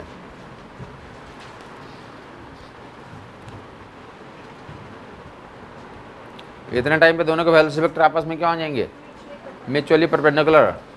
क्लियर हो गया होगा लोगों को, याद रह जाएगा। तो इसी में सेपरेशन पूछे रहते हैं कि जब दोनों म्यूचुअली परपेंडिकुलर हो गए, जो नहीं समझ पाए पूछ लेंगे, यहाँ समझ नहीं आया, गुड। सेपरेशन में बोलेंगे तो ये वाला कितना चला गया इधर u1 t और वो कितना चला गया, तो कितना हो जाएगा टाइम t पे, u1 plus u2 into T. एक इधर जा रहा है, एक इधर जा रहा है, इधर वाला u2 t, इधर वाला u1 t, तो टोटल कितना हो गया u1 plus u2 into t. T की वैल्यू रख देंगे, आंसर आ जाएगा। सेपरेशन टाइम टी पे पूछे रहते हैं, सेपरेशन टाइम टी पे पूछे रहते हैं, सेपरेशन टाइम टी पे सेपरेशन, तो u1 plus u2 t, u1 plus u2 t, T की वैल्यू u1 u2 का रूट बाई जी। याद हो गया सभी को, फंडा समझ में आ गया। क्या था बेटा, दो प्रोजेक्टाइल को अपोजिट डायरेक्शन फेंक दिया गया तो कितने टाइम पे दोनों वेलोसिटी वेक्टर आपस में म्यूचुअली परपेंडिकुलर हो जाएंगे। तरीका क्या बताया, दोनों को वेलोसिटी वेक्टर लिखो और दोनों का डॉट प्रोडक्ट जीरो कर दो, तो वहाँ से जो अपने आप टाइम का इक्वेशन दे देगा। ठीक है, एक जो मार्केट में और क्वेश्चन बना हुआ दो प्रोजेक्टाइल के लिए, तो उनके पोजीशन वेक्टर परपेंडिकुलर हो गए। टाइम बताना है उनके पोजीशन वेक्टर परपेंडिकुलर, वो प्रोजेक्टाइल का पोजीशन वेक्टर परपेंडिकुलर हो गया, पोजीशन वेक्टर परपेंडिकुलर। तो क्या करेंगे, अब ये होमवर्क के रूप में निकालोगे। क्या करोगे, पहला का पोजीशन लिखोगे u1 into T I cap और G T square by 2 minus J cap, और दूसरे का position u2 into T minus I cap और G T square by 2 minus J cap, दोनों डॉट प्रोडक्ट जीरो कर दो। अब दोनों के पोजीशन वेक्टर परपेंडिकुलर हो गए, एग्जैक्टली उसी लाइन पे क्वेश्चन बनेगा। दोनों के पोजीशन वेक्टर क्या हो गया, म्यूचुअली परपेंडिकुलर, तो उनका पोजीशन वेक्टर लिख करके डॉट प्रोडक्ट जीरो कर दोगे। Position vector with in seconds लिख सकते हो, u1 t आई कैप। जिसको दिक्कत हो रही है, लगे कि मास्टर फास्ट पढ़ा रहा, तो बताया कि मैं फास्ट पढ़ा रहा हूँ। मैं फास्ट नहीं पढ़ा रहा हूँ, अभी इसी एक्सप्रेशन को 10 मिनट से बोल रहा हूँ, तो तुम्हें अब अपनी स्पीड बढ़ानी चाहिए। या आपने क्लासेज 2-4 कर लिए तो आपको अपने आप को स्पीड इंप्रूव करनी है, तो गोल्ड मेडल उसी को मिलता है जिसका तो फास्ट होता है, टाइम कम लगता है जिसको करने में। पूरा का पूरा फिजिक्स जो है तो ऑल अबाउट टाइम के आसपास घूमता है पूरा फिजिक्स। कोई भी पर फिनोमेनन लीस्ट टाइम निकालना होता है, लीस्ट टाइम। समझ आई बात नहीं, जो सेकंड एक्सट्रीम पोजीशन निकालने की जरूरत नहीं होती, इनफाइनाइट टाइम में तो स्टडी नहीं करना होता।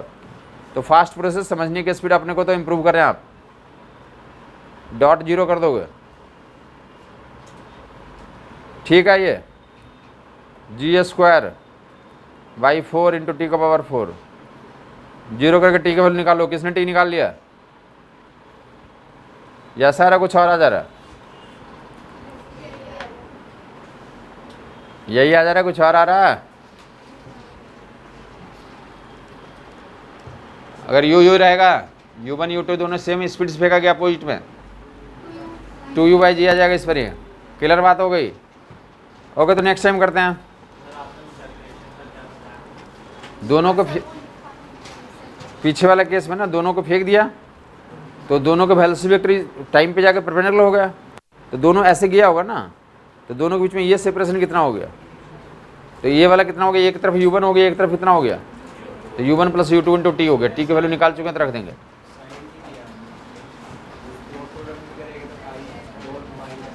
तो -1 आ जाएगा, यहाँ पे नहीं लिखा क्या, माइनस लिख लेंगे, चलें सुधार लेंगे,